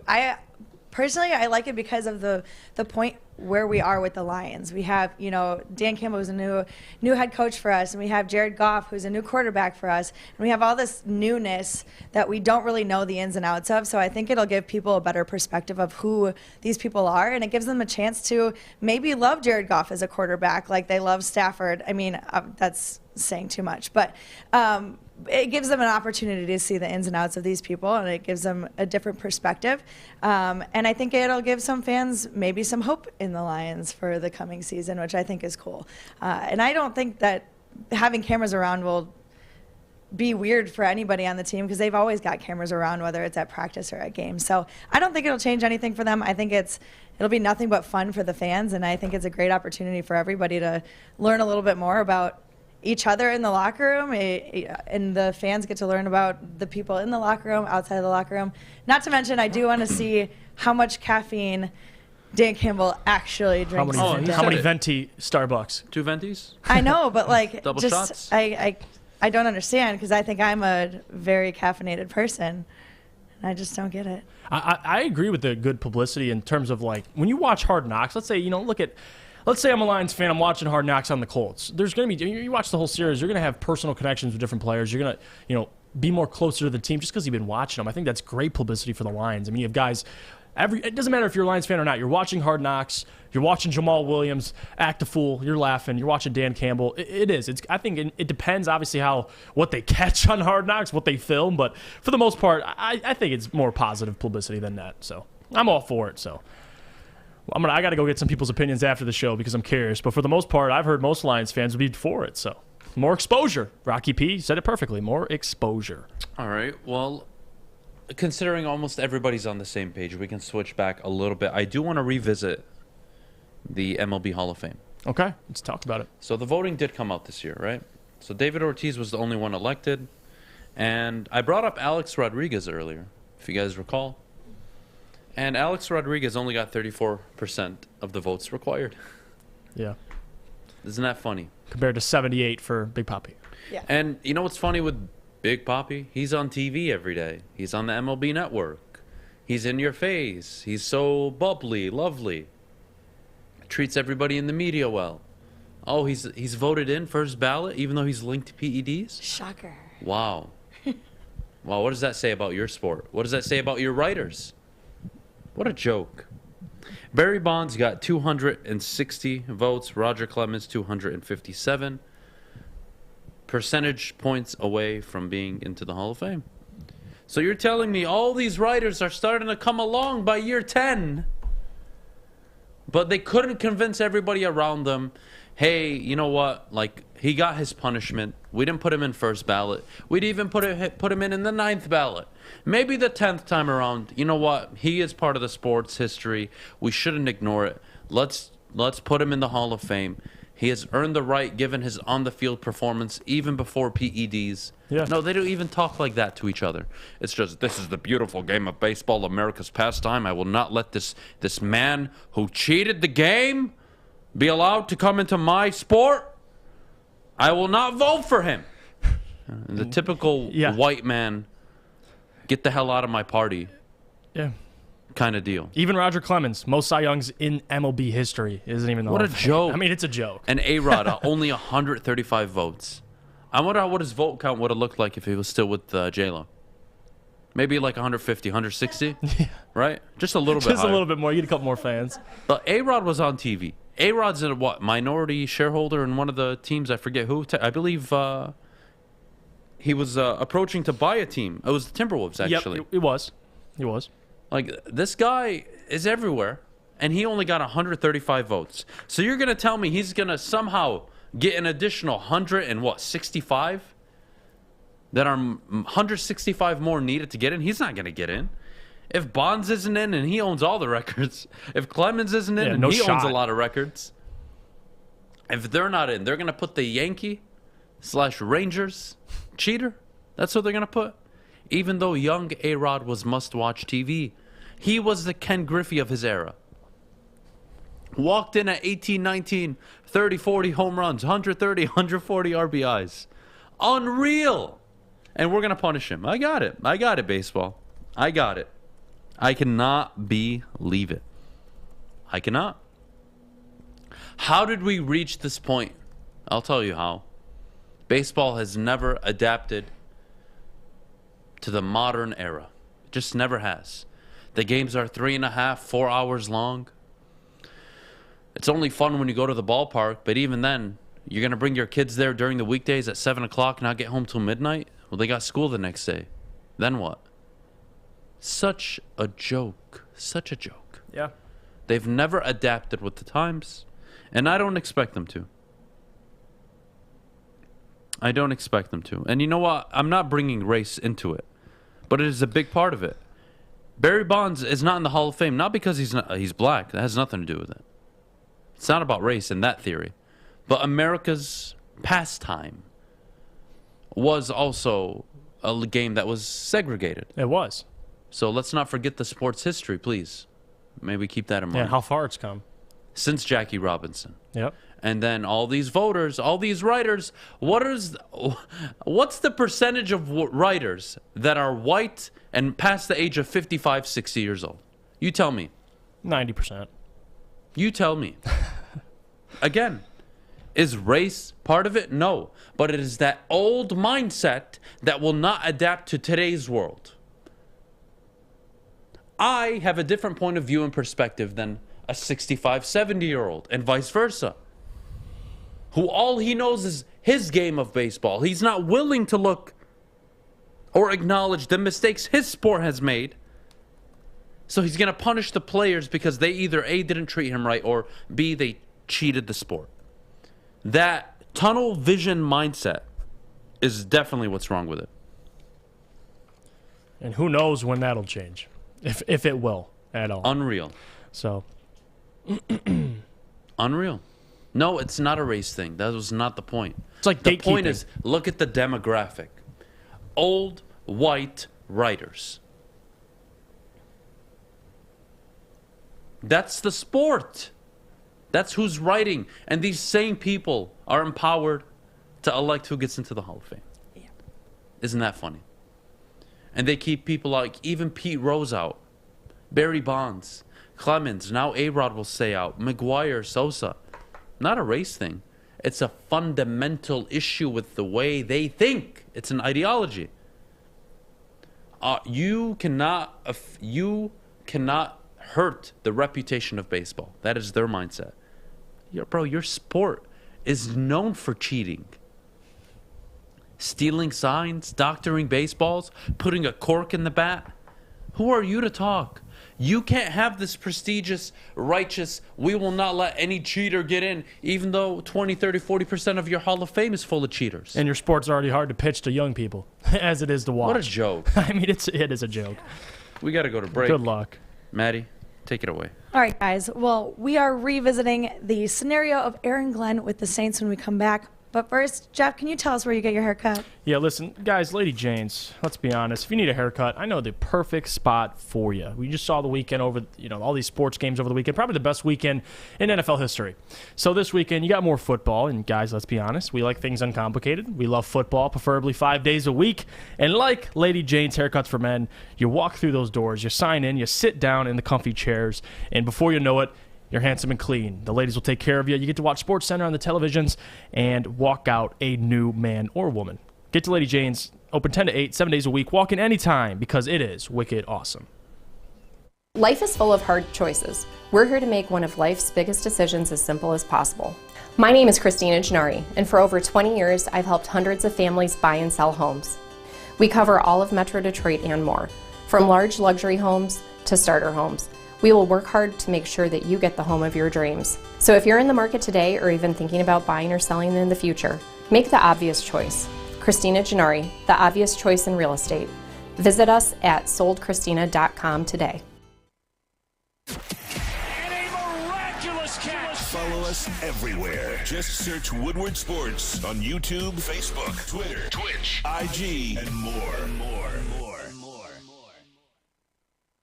Welcome back. Thanks for joining us here on the Morning Woodward Show on the Woodward Sports Network. Guys, the head coach of the Saints has stepped down. Do we think pursuing Aaron Glenn is the right way to go? If they're willing to give him a 5-year project, a 4-year project, sure. This is not a 3-year turnaround.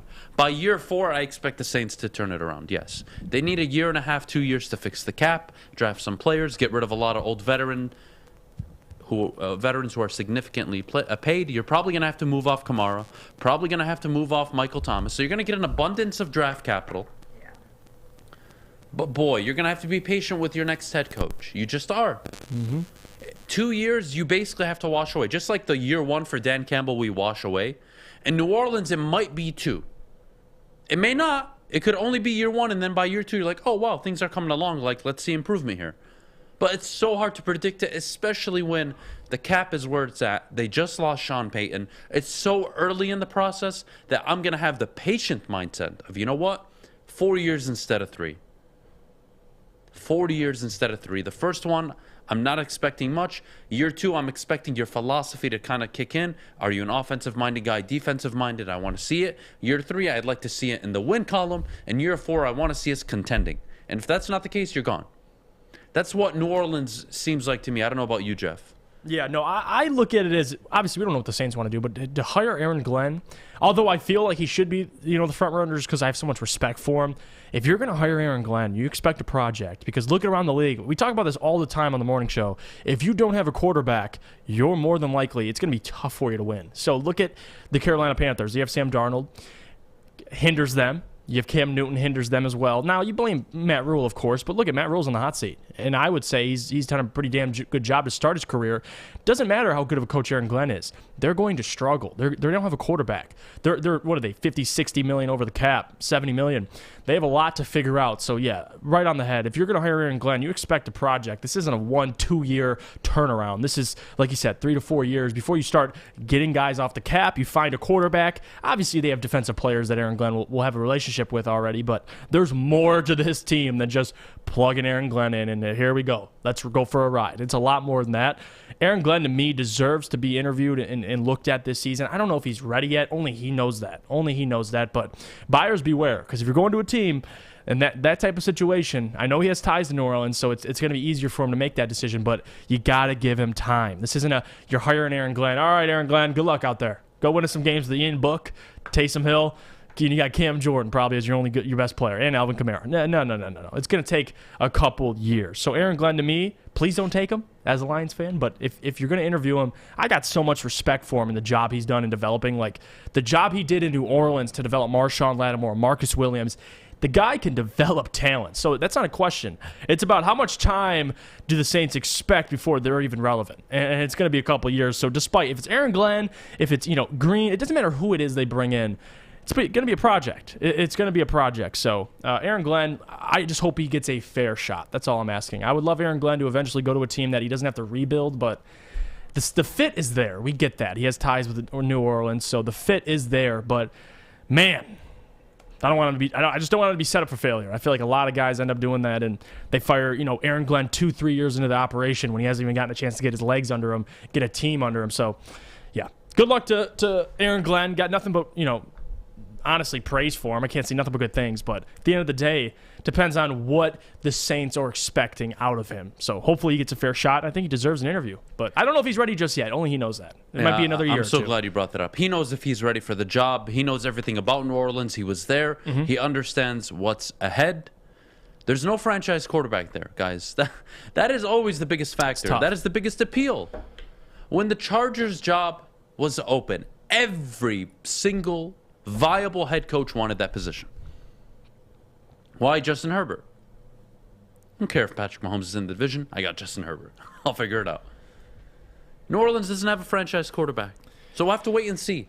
We really do. Should they pursue him? Yes. But even if they upgrade or... Even if, let's say, Jeff, they just promote the OC, the current one. All right, he's been there since, 2008, 2009? Yeah. Something like that. He's been there for a minute. He understands New Orleans. He is the 2-year stopgap until they go for their next head coach. Who knows? But you have to understand, when you take a job like New Orleans and the state it is in, you don't have 5-6 years. Even if I want to give you it, by year 3, if you haven't shown insane amounts of progress, people will call for your head. Welcome to the game of the NFL. Yeah. Doesn't matter who you are. Belichick took 1 year off. 1 year. With His Cam cap Newton. Imploded. Dealt with Cam Newton. They won 7 games still. Drafts a quarterback at 13, 15? Yep. Goes all out in free agency. They win 10 games, and they are in the playoffs. That's Bill. It can be done. I'm not saying it'll likely happen, but I think 3 years minimum to show that it's turning around. And then year 4 has got to be the contending year, where you push for the wild card, you push for the division. And if you can't even do that, it's tough for any coach.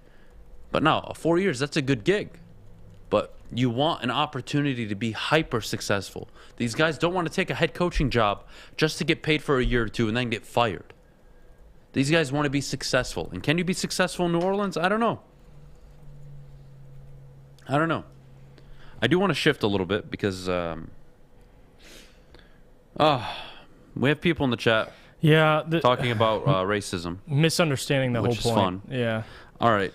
Here, I'll start with this. Let me try to go back a little bit and read this. All right. I'll tell you what. The truth is, more than 90% of the writers in baseball are white. That's not a race thing either. It's not a race thing. It's a fact. That's a fact. And they are well above the age of what I would say, a young man age. Yeah. They're grandparents. They're very old. Their ways of thinking will not change. I can't expect my father to change his way of thinking. He's 55. Yep. He's not changing who he is right now. You can't change that old of a person. Doesn't matter if they're white, black, doesn't matter. Agreed. I can attest to that too. And the point is, you have this majority base of old men who do not think and who were part of one of the most stubborn points of this country's history. And you think they're going to vote in anybody that they believe is part of their right of, oh, this is America's pastime. This is our game. We're only going to allow who we think is fit. David Ortiz is fit? Really? Linked to PEDs, but he's on the MLB network every day. He makes you feel good, right? He's nice to you, treats you nice, gives you the interviews. Well, because Bonds, what, hit a notepad out of your hand back in the 90s or told you to shut the hell up? You're not going to vote him in? Huh? That's the mindset I'm talking about. You want to bring up race, be my guest. The facts are they are old white men who are stubborn and will not adapt to today's world. If I told you you could grab 100 30 to 45-year-olds, and you would let them revote this MLB ballot. Very different results. Bonds gets in, Ortiz gets in, Clemens gets in, Rodriguez gets in, maybe Schilling. Maybe Schilling gets in as well. You get 5 players, they are voted in 100%. Maybe A-Rod misses out year 1, he gets in year 2. But they all get in. Why? Because I'm willing to accept, at this age group, I am willing to accept new information and change my way of thinking. I can't do that past the age of 55, 60. They're well set in their ways. They're not changing their mind. Give me 100 random voters who love the game of baseball between 30 and 45, all these guys would get in. Without a doubt. Without a doubt, they would get in. Why? Because they understand what these individuals did for the game of baseball, and they would also agree with me when I say you cannot tell the story of baseball without these gentlemen. How dare you have a Hall of Fame that doesn't tell the complete story about your game? Your game is a game of cheating, stealing, doctoring, using corks. Now, more recently, using technology to tip what pitch is coming up next. Your game, your sport, and also the sport you are employed because of the steroid era. You made millions of dollars off because of the steroid era, which saved your sport. You are gonna punish the players, not the MLB itself, not baseball itself, for not policing it during that time. During the time, none of you wrote beautiful articles about how they saved the sport. 9/11, America's pastime, Mike Piazza, Sammy Sosa, Mark McGwire, Barry Bonds, Alex Rodriguez. The sport has never been better. Then what? Oh, it comes out that your sport isn't perfect and you want to punish the players, right? That's what we do. That's why nobody respects your sport. And that's why I'm going to say what I'm going to continue to say, and I'm not going to apologize for it. And if the only thing people take away from that is you mentioning the writers are white, then that's on them. And if you don't they're like missing it, the whole point. And if you don't like it, that's the goddamn truth. Yep. They are all white. And their tradition and their mentality isn't changing. Doesn't matter for black or white players. It does not matter. That is my point. These are white, old, stubborn, in their ways men who are not changing. And they're not changing is why Barry Bonds is in the Hall of Fame, Sammy Sosa, Mark McGwire, Roger Clemens, Pete Rose, not in the Hall of Fame because of that. Because if you gave me a vote, I would be very honest with you. If all of these guys were first ballots, I would punish them by not getting them in year one. That would be their punishment. Whether that's fair or not. I think I would be okay if as a majority, as a group, we voted and we said, you know what, year one, we're not going to let them in because of the PEDs. But damn it, year two, we're all getting them in. If they did that, I'd be kind of okay with it. But I'd also be of the mindset, you know what? Can I tell the story of baseball without this man? What are his numbers? Gold gloves, MVPs, World Series, et cetera, et cetera, et cetera, et cetera, et cetera. He's got the resume. He's got the resume. I have to vote him in first ballot. Yeah. Have to. Mariano Rivera. What he used to do with the baseball? I'm just saying. Yeah, talk about that. I'm just saying. Yeah. We just pick and choose because it's not good for the sport. Yeah, whatever. All right, guys, we're going to switch gears. We're going to go back to head coaches. We're going to talk about the possibility of Jim Caldwell to the Bears when we come back. But first, Jeff, can you tell us about Cintron? Yeah, Cintron, guys. Let's be honest. Cintron had it last week on the show. Drank it. Felt amazing. It was a delicious beverage. And Cintron World is an aspirational lifestyle beverage brand with a line of sparkling flavored energy beverages, premium bottled water, and revitalizer shots. Cintron is the official energy drink of the Red Wings. Also, proud partners with the Detroit Pistons and exclusively served, you see it right there on the screen, Little Caesars Arena. If you're looking for premium beverages, long-lasting energy, balanced hydration, essential vitamins, and great taste, Cintron is your top choice. Buy online at cintronworld.com with promo code RedWings10. Save 10% with shipping included. Remember, drink it, live it with Cintron. Okay, you thirsty little spin goblins. I want you to pedal into the next dimension. Spin it! Spin! Spin! Uh-oh! Carmen's falling behind. Let's give her the hiss of shame. Spin! Spin! Spin till you bleed! Don't ride the bike of shame. Come to Planet Fitness and find your own lane with tons of equipment, free fitness training, and no hissing. Join today for just $10 a month.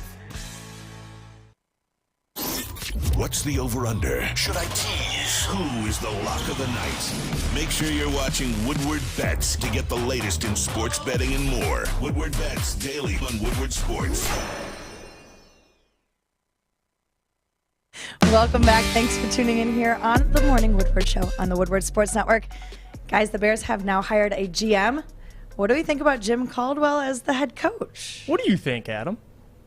I know you were ecstatic about it. I mean, listen, if he's coming to our division, it depends what you think of him. If Jim Caldwell gets another opportunity. Careful what you wish for. If he gets another opportunity in the NFL, I don't mind it. Yeah. Let me start with that. Yeah. Having That's said BS. that, having said that, Don't mind it, my ass. if I'm a GM, I don't hire him. Yeah, nothing wrong with If saying I'm a that. GM, I do not hire him. Why? I know what his ceiling is.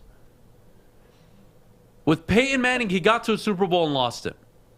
Without Peyton Manning, you go look up what his record is. Haven't won a playoff game. Never won a playoff game. Has a losing record in the playoffs.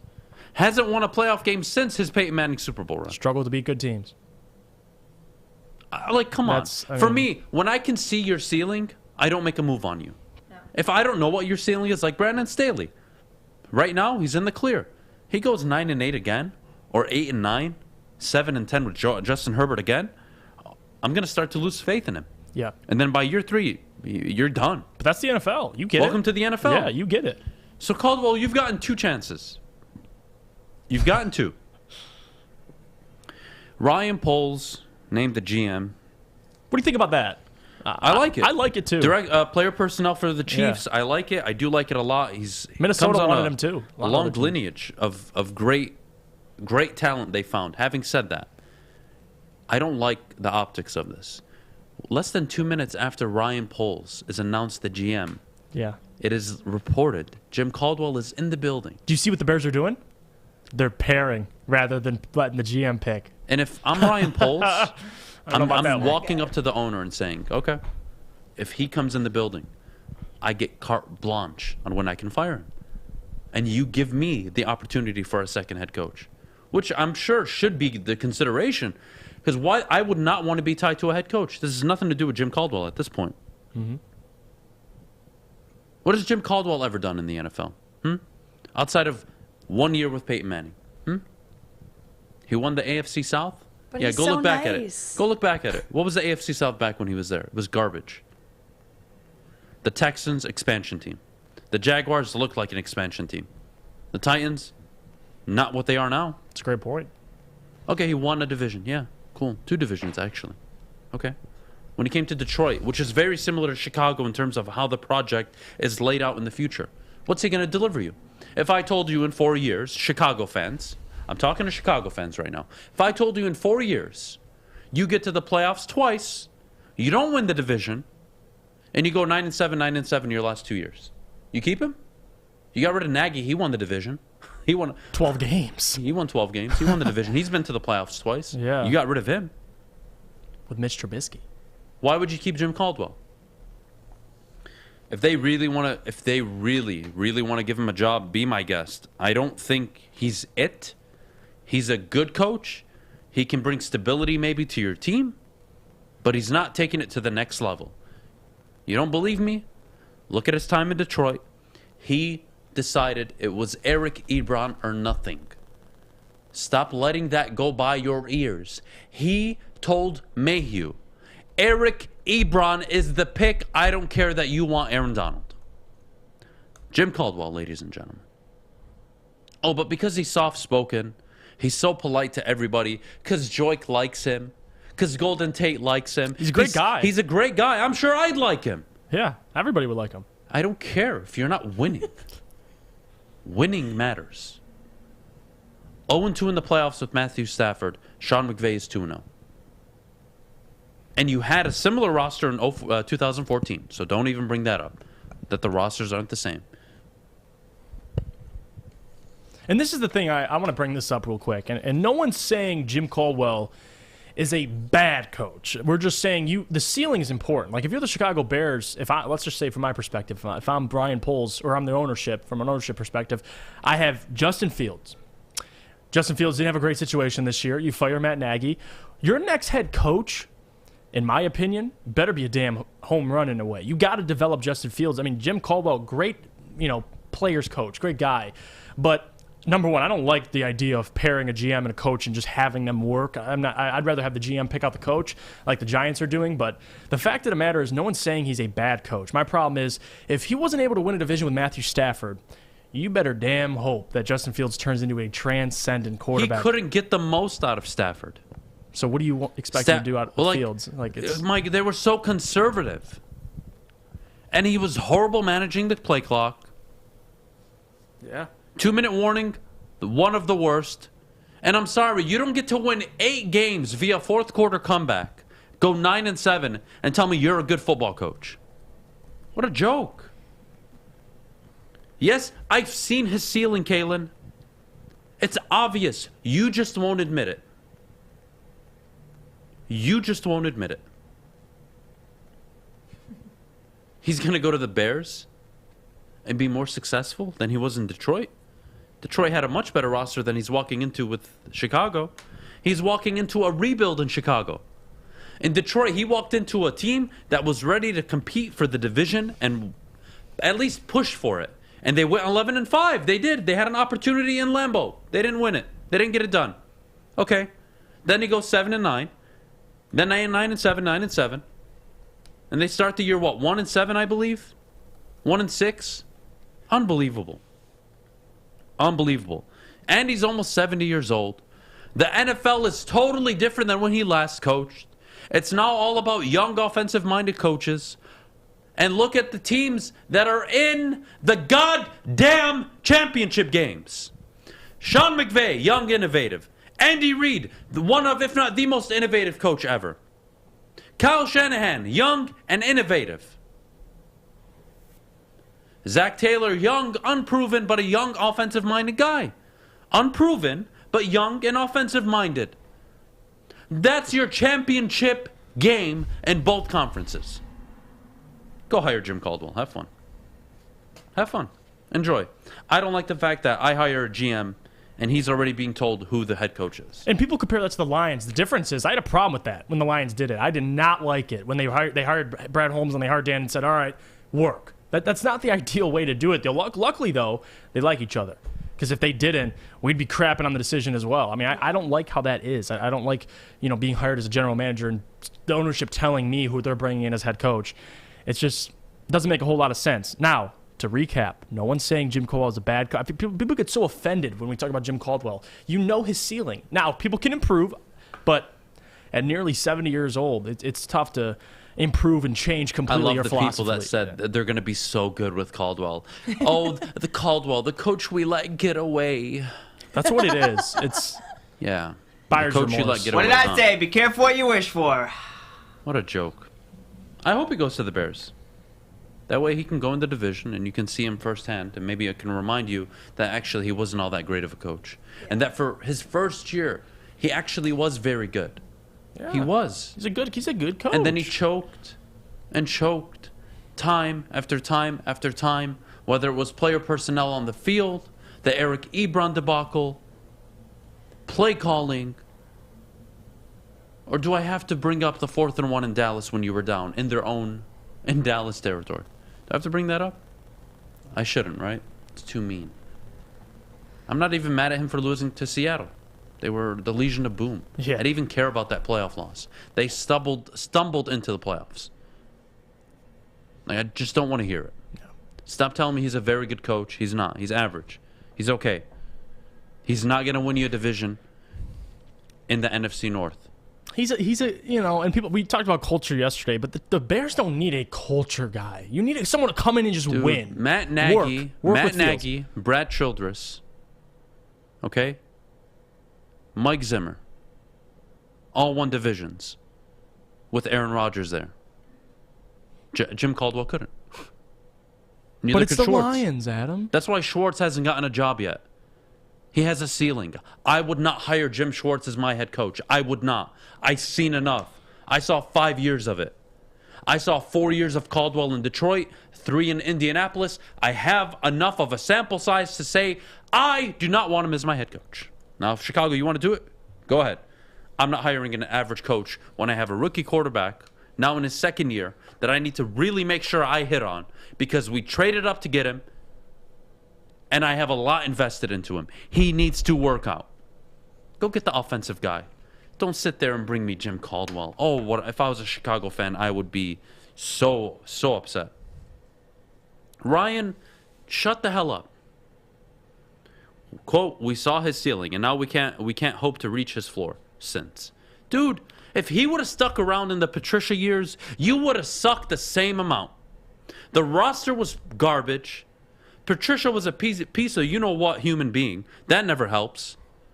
They weren't going anywhere. 11-5, 7-9, 9-7, 9-7. What were you, on the cusp of a goddamn Super Bowl? No, you weren't. Couldn't even win a playoff game or win a division. Yeah. Shut the hell up. People choose what they want to remember about people. It's so funny. It's so funny. We got to go to break. Jesus Christ. All right, guys. Well, when we come back, we are talking about what the NFC would look like if both Tom Brady and Aaron Rodgers decide to retire. But before we go, can you please tell us about Guardian Alarm? Well, we talk about defenses and all those great defenses Jim Caldwell had. Well, we're going to discuss Guardian Alarm. Guardian Alarm gets it. Whether for home or business, a good defense helps you feel secure. Guardian Alarm has state-of-the-art technology that helps you feel safe, all with 24/7 local monitoring. Guardian Alarm has state-of-the-art technology as well that can help you check in on your home or business, control lights or temperatures, detect smoke or carbon monoxide.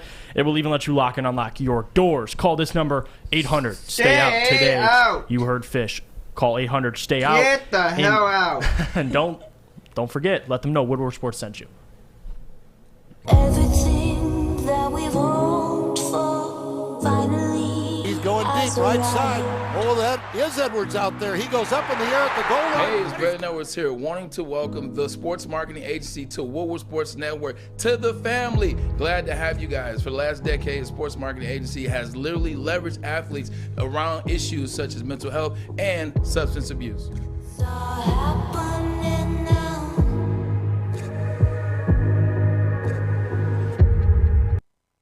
Woodward Sports. Missed part of the show today? Watch again on YouTube or download the podcast anywhere you listen to podcasts. Welcome back. Thanks for tuning in here on the Morning Woodward Show on the Woodward Sports Network. Guys, if Tom Brady and Aaron Rodgers both decide to retire, theoretically, what does the NFC look like? Oh, boy, don't even bring that up. Well, big picture, the league will be just fine. The league will be just fine. If we're looking at NFC, obviously, thank God, all the transcendent quarterbacks are in the AFC for the most part. I mean, you have Justin Herbert, Patrick Mahomes, Josh Allen. Now you have Joe Burrow. Like, hey, you got to appreciate that. But in terms of the NFL, if Aaron walks away from the game, Tom Brady walks away from the game, it's not going to change. Football's still king. And you have guys coming up in this sport that, you don't really have to worry about that. But let's just go to the NFC North. I want to specifically address that real quick because Fish brought it up, and I think it's a great conversation to have. If Aaron Rodgers leaves the NFC North and or retires. Oh, boy. You will hear it on Twitter. Oh, my goodness. Okay. It will be hell oh, my God. And Fish made a point, and I don't know where. Listen, I haven't heard this, but I don't doubt people are actually believing it, that it's the Lions are in the driver's seat if Aaron leaves. It was the legend Terry Foster told me that. And I went over to the Twitters, and oh boy, just scrolling through that. Okay, listen, I will give you this. Chicago and Minnesota, first-year head coaches. Okay, we don't know what Matt LaFleur is with Jordan Love yet, so there's question marks. But with the Lions, I think the division's wide open. I don't think no one's in the driver's seat. Definitely not the Lions. But I do know for a fact, or do I know for a fact, rather, can Dan win the division? No, absolutely not. But I'm not ready to give a clear-cut favorite. It'll be a weakened NFC North. Now, back to the bigger picture, no Tom Brady in Tampa. Yeah, it's going to change Tampa Bay, of course. But for the league, I am not worried, man. I could watch Josh Allen, Patrick Mahomes, those battles for years to come. And Joe Burrow in the mix, Justin Herbert. The league's going to be just fine. But, yeah, to address the NFC North question, it is wide open. But hell no, the Lions are not in the driver's seat. Although I like the Lions, but no, you cannot say they're in the driver's seat. But it does open up the NFC North. We'll see what Aaron does. He's supposed to make a decision before March 16th, I believe. So we'll find out more information. But if Aaron Rodgers and Tom Brady retire, we'll be all good. League will be just fine. What about you, Adam? League will be fine. NFC, I mean, it's wide open, just in general. Who's the best quarterback in the NFC once they leave? Well, right now, Stafford's on top. Yeah, Stafford's on top. Well, actually, all the best quarterbacks are in the AFC, or excuse me. Yeah, in the AFC. In the NFC West. Oh, yes, in the NFC West. Right now, in the NFC, they're all in the NFC West. Yep. Russell Wilson, Jimmy Garoppolo, whether you like him or not, he's at least good. Yeah. Matthew Stafford, Kyler Murray, 3 of the 4 that I just listed are elite. Or can be elite. Fair? Yeah, fair. And then you look at the NFC South, Matt Ryan aging, Brady gone, Sean Payton gone. And then who's the last team in that division? Carolina. They're struggling for a quarterback. In the NFC North, nobody has a quarterback. In the NFC East, only Dak. So you maybe have 4 quarterbacks in the NFC. I could list 6, 7, or 8 in the AFC that are really good. NFC is going to be wide open for years to come, which is why I don't think Aaron leaves. If Brady walks, Aaron's back. Now, look, did he lose to Brady in the playoffs? No, this year. No, it was a failure on the Packers' part. Absolutely. Without Brady and Rodgers, Stafford wins on Sunday. He's the best quarterback in the NFC. Yeah, he's better than Kyler Murray as of right now. Until Russell Wilson gets healthy, and until Seattle really gives him an O-line that can protect him in a run game consistent with maybe Rashad Penny, who knows, Stafford's going to be the number 1 quarterback heading into next year. That's just the reality. Yeah. He probably already is, especially if these 2 retire. Russell Wilson, you have question marks. Is he being traded? Don't get me wrong. I love me some Russell Wilson. Yeah, hell of a quarterback. But in Seattle, I'm not confident in it right now. I don't like Pete Carroll at all. And that is going to play a huge role in how I think. But yeah, man. Talk to me about the NFC North, though. Rodgers retires. Forget Brady for a minute. Rodgers walks away from the game, or he's even traded, let's say, to the AFC. Forget driver's seat. Yeah. What happens in the NFC North next season? I think it's open, wide open, because a lot of question marks, and that's the biggest part. You look at the Minnesota Vikings, I don't know what they're going to do yet. You don't know. And the Bears, Caldwell, yes, Caldwell, like I said, good coach, going to win some games, but I think it's wide open. I mean, people saying the Lions are going to win the division, I will not bet money on that, but at the same time, you look at the schedule next year, going against the NFC East, weakened schedule from this year, there's no reason, I mean, will 7-8 games be a division winner? No, probably not, but it could be second. It could be close. So the Lions, to me, it's a wide open in the NFC North, but realistically, like, people, I really don't want to have this conversation again going into the season next year, having to debate with people and trying to calm people down. Everyone's saying we're going to win the division. I might even hear it here at the network. I don't know. But the reality is, take a chill pill. We'll wait and see. We don't know what Jordan Love looks like. I mean, you saw one game with him, and obviously you don't have all the confidence in the world, but Matt LaFleur is a hell of a head coach. So we have a lot to see with the Packers and everything.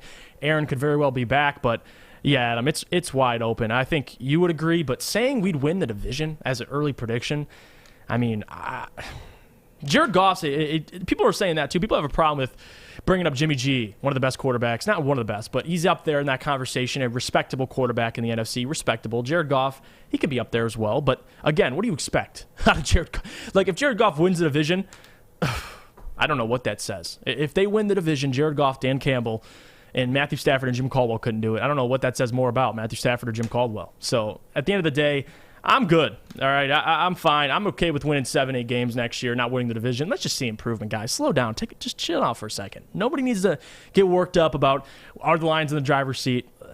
Just take it once. Let's just get to Hard Knocks. Can we just see if we're going to be on Hard Knocks? We'll get to the draft and all that stuff. But yeah, I think it's wide open. That's my opinion on it, and I'm going to stick by it. If Aaron Rodgers returns, although yeah, they're going to win the division again, but if he doesn't, I'm not going to say I trust the Minnesota Vikings without a head coach yet, or a Chicago Bears without a head coach yet, over the Lions, who have the most consistent. I mean, besides Matt LaFleur, they have a consistent, stable, they're building something. So give me the Lions, good chance, but I ain't betting my money on them winning the division, Adam. I am not betting $1 on it. I think it'll be wide open, but again, Minnesota haven't decided what they're going to do at GM or head coach.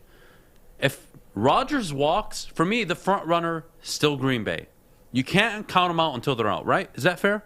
Yeah. And then I'm going to go Minnesota, then Detroit, then Chicago. And I think Detroit could finish second in the division. Yeah, very well. Especially if Aaron Rodgers leaves. You just don't know what you just don't know what Jordan Love is going to look like. You saw a little bit, it wasn't nice. Yeah. Will he change in the offseason? Who knows? I'm not confident in it. So what are the Packers going to do? Who knows? Do they trade for Jimmy Garoppolo? They get a veteran. And if they do, they're winning the division next year. That's simple. But I like Jared Goff. I like him. I like Kirk. Could they push and win the division? Maybe. Especially if Rodgers is gone. But look, at the NFC North, there's so much that has to happen. Free agency, the draft. What is Green Bay going to do if Rodgers does decide to go? They get money back in cap space, I believe, if that happens. So there's so much that could happen. There really is. It's totally wide open. But I'll tell you what. I got to tell you guys about Gypsy Vodka. But before I do, get ready for mailbag time. Get all your questions lined up in the chat. We'll be ready for it. We'll see you guys after the break. But before we go, again, Gypsy Vodka, the best tasting, smoothest vodka on the market. Locally owned in Petoskey, Michigan. Support our local family. And Gypsy. Michigan State graduates Mike and Adam helped founded Gypsy Vodka. Ask for it by the name of Gypsy wherever you may be. And as always, please, ladies and gentlemen, drink responsibly. Hi, I'm Cade Cunningham. Working with Hall Financial to purchase my first home was easier than I could have ever imagined. They treated me like family from start to finish. Find out for yourself at callhallfirst.com.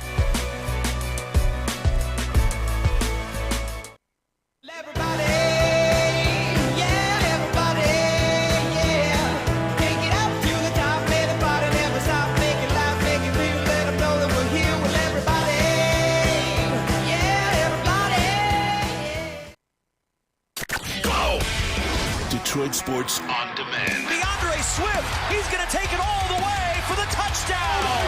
Cade Cunningham open in the corner, he tripped full. Make sure you download the Woodward Sports app today. Take us with you everywhere you go. Search Woodward Sports Network or WSN Live.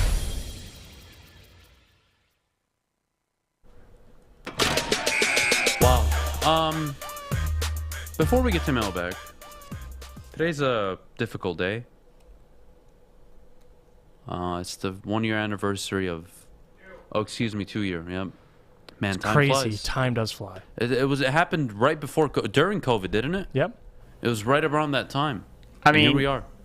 We're 2 years now. Yeah, you could say during COVID. It Technically, was the beginning of COVID. Really, yeah, before technically it was it was about in March when shit hit the fan. Because that was the thing. Like Kobe, it was the worst start to the year possible. It was the worst start to the It year was because the rumors were November, December, something, variant, COVID, whatever, and then it finally got to the U.S. But yeah, COVID, Kobe passed along with his daughter and the other family Gigi, members yeah. and the team family members and their daughters and their kids on the helicopter, and it's been 2 years, man. Wow. I still remember where I was. I was in Me the too. basement, just got out of the shower, walked in the room. My dad was watching CNN. I was still living with my parents. Heartbreak. Everybody in the house was just quiet. We had a family event that night. Quiet. Isn't that crazy? What Whole side of the family. And you're talking people like from different parts of the world were there. Everybody was just sad.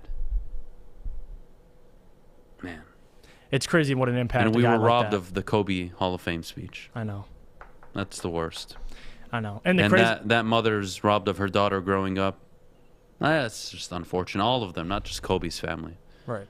So many people were affected, but And the crazy part is, right before he passed away, LeBron passed him on the all-time scoring yeah, it was list. days before, and he was at the game. and he dabbed him up. I remember that picture. So it's horrible. And I remember where I was. I was on my phone.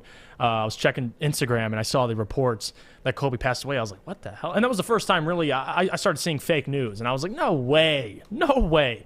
There's certain individuals on this planet that I look at as invincible. And Kobe was one of those guys. I mean, LeBron's one of those guys as well. You just never see them going anywhere, and it's horrible. It's horrible, but just had to address Kobe today. It's his day today, Yeah, and all you those have to. rest in peace, Kobe. All Gigi as well. All the other families involved. The pilot. Just hate looking back on those events, man. It's bad, but gotta remember. We'll start with the first question. Will Mike McCarthy be the head coach in Dallas next year? I think so. Probably, yeah. It But looks I like think the year after, expect Sean Payton to make a move. I think that's the favorite move. Everybody's on board with that move. It makes sense to me. Makes sense to Jerry Lives Jones. in Dallas. He's recently married.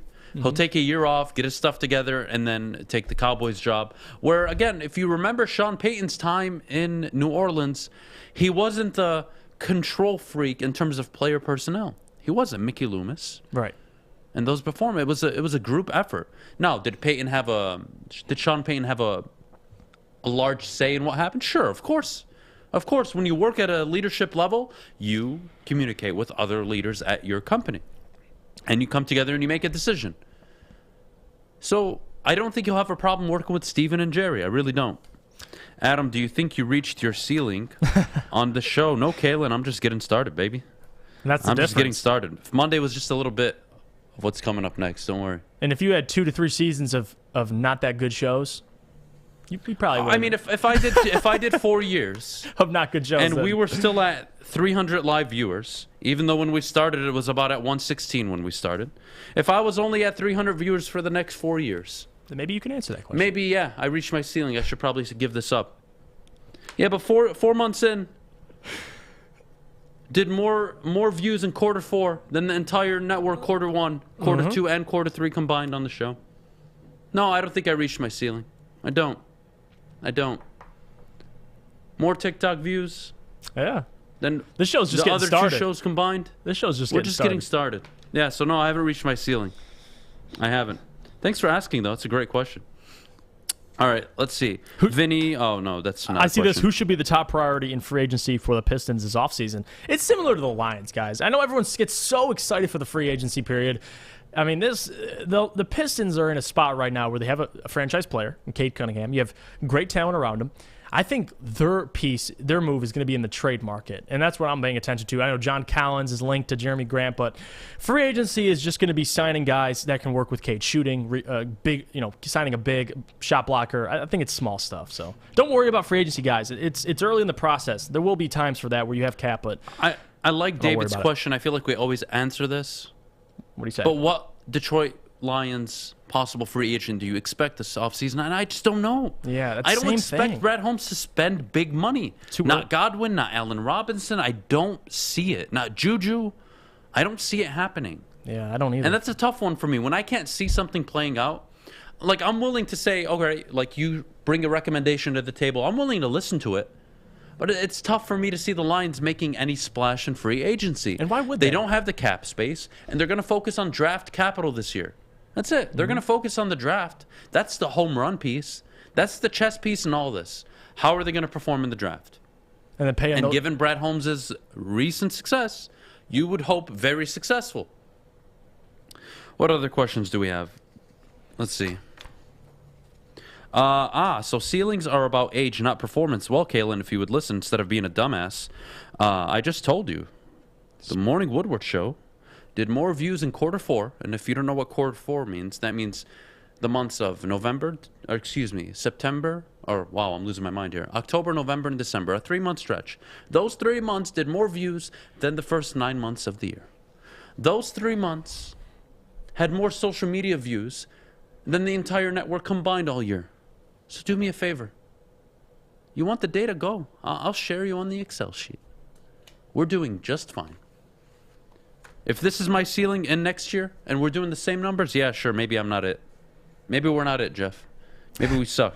Yeah. But you won't know that till next year. Exactly. And when next year, it's thousands of people tuning in live, and it's tens of thousands of views a clip, well, then we're going to have a different conversation. And then we're going to talk about what's next and getting better and getting better. But I'm just getting started. I'm not going anywhere. Absolutely not going anywhere. This channel is just going to get bigger and bigger. Everybody around here is going to get better and better. And every day we are going to work towards getting better. And if you don't like it, I don't care. You don't like me on here? Don't listen. It's that simple. There's 2 other shows, or you can go listen on another network. Go listen to 97.1 if you want. I don't give a rat's ass what you listen to. And I don't give a rat's ass what you think about my opinion. Because all I care about is what I think about. And I think I'm doing a pretty decent job. And I'm pretty sure the numbers are backing up everything I'm saying. That's kind of mean, but... No, it's not. That's the truth. You know what? Truth hurts, Fish. No, I know it does. Was I wrong in anything I said? No. All right. Truth hurts. If we get Hard I know it Knocks, any does. players in particular you expect to start getting more national attention? You already kind of alluded to it already. Jamal Williams, man, Yeah, I think he's the character. He's the character. But national attention, it's not like people are going to... It's just characters on the show. I mean, you're going to see Jared Goff a little bit more. Yeah, I don't think there's... 2 players, actually. Penei Sewell and Amon-Ra St. Brown may get more traction. Would You don't love know who that. they're going to draft, right? There's going to be 2 first-round rookies, potentially, that are going to be a part of this team. They'll get attention. And look, I think Hard Knocks, it would be great for Woodward sports in general. I'd get to talk about this basically every day almost. I would love it to cover it. You would be covering day by day Hard Knocks. What does it look like? What are the Lions doing? Et cetera, expectations going into the year. It'd be a great time. I really do believe Hard Knocks would be a great thing for year 2 under Dan Campbell. I really do. Bring some extra insight. I don't see the problem with it. And look, if a coach tells me, look, it's a huge distraction, not a fan of it, it really affected our football team, yeah, I would say no. But I haven't seen anybody come out and say that. What other questions do we have in the chat this morning? Let's see. Which non-quarterback would be best for the Lions after Goff? And is there a chance Goff is long-term? I do think there's a chance Goff is long-term, but that first part of your question is very difficult for me to answer because I have to think of free agent quarterbacks and who is going to be available if they're great, they're not going to be available, right? How often are great quarterbacks available in free agency or trade? Stafford's the most recent one, a very good quarterback who is now on the borderline of becoming very elite and possibly playing in a Super Bowl. How often are they on the market for 2 first-round picks? It's not often. No. So, yeah, look, I think it's got to be a drafted quarterback. I don't see somebody else coming in. I really don't. I really, really don't. We got to end up the show. Thank you guys for joining in this morning. I hope you had as good of a time as we did. Cade Cunningham, shout out to you and your trainer. You can talk all the crap you want. I am here for it. What a game last night. The Wings play the Blackhawks tonight. Don't forget about that. Can't fail to mention that. But that's it, everybody. Tomorrow is, I believe, Thursday, correct? Yep. I'm not losing my mind. Tomorrow's Thursday. We'll see you Thursday. We have Motor City Hoops on tomorrow for a great interview. And I saw somebody mention Let's Talk Lions. When are we going to get him back? I'll try to get him back for you tomorrow. How about that? We'll see you tomorrow. Have a great Wednesday. Take care.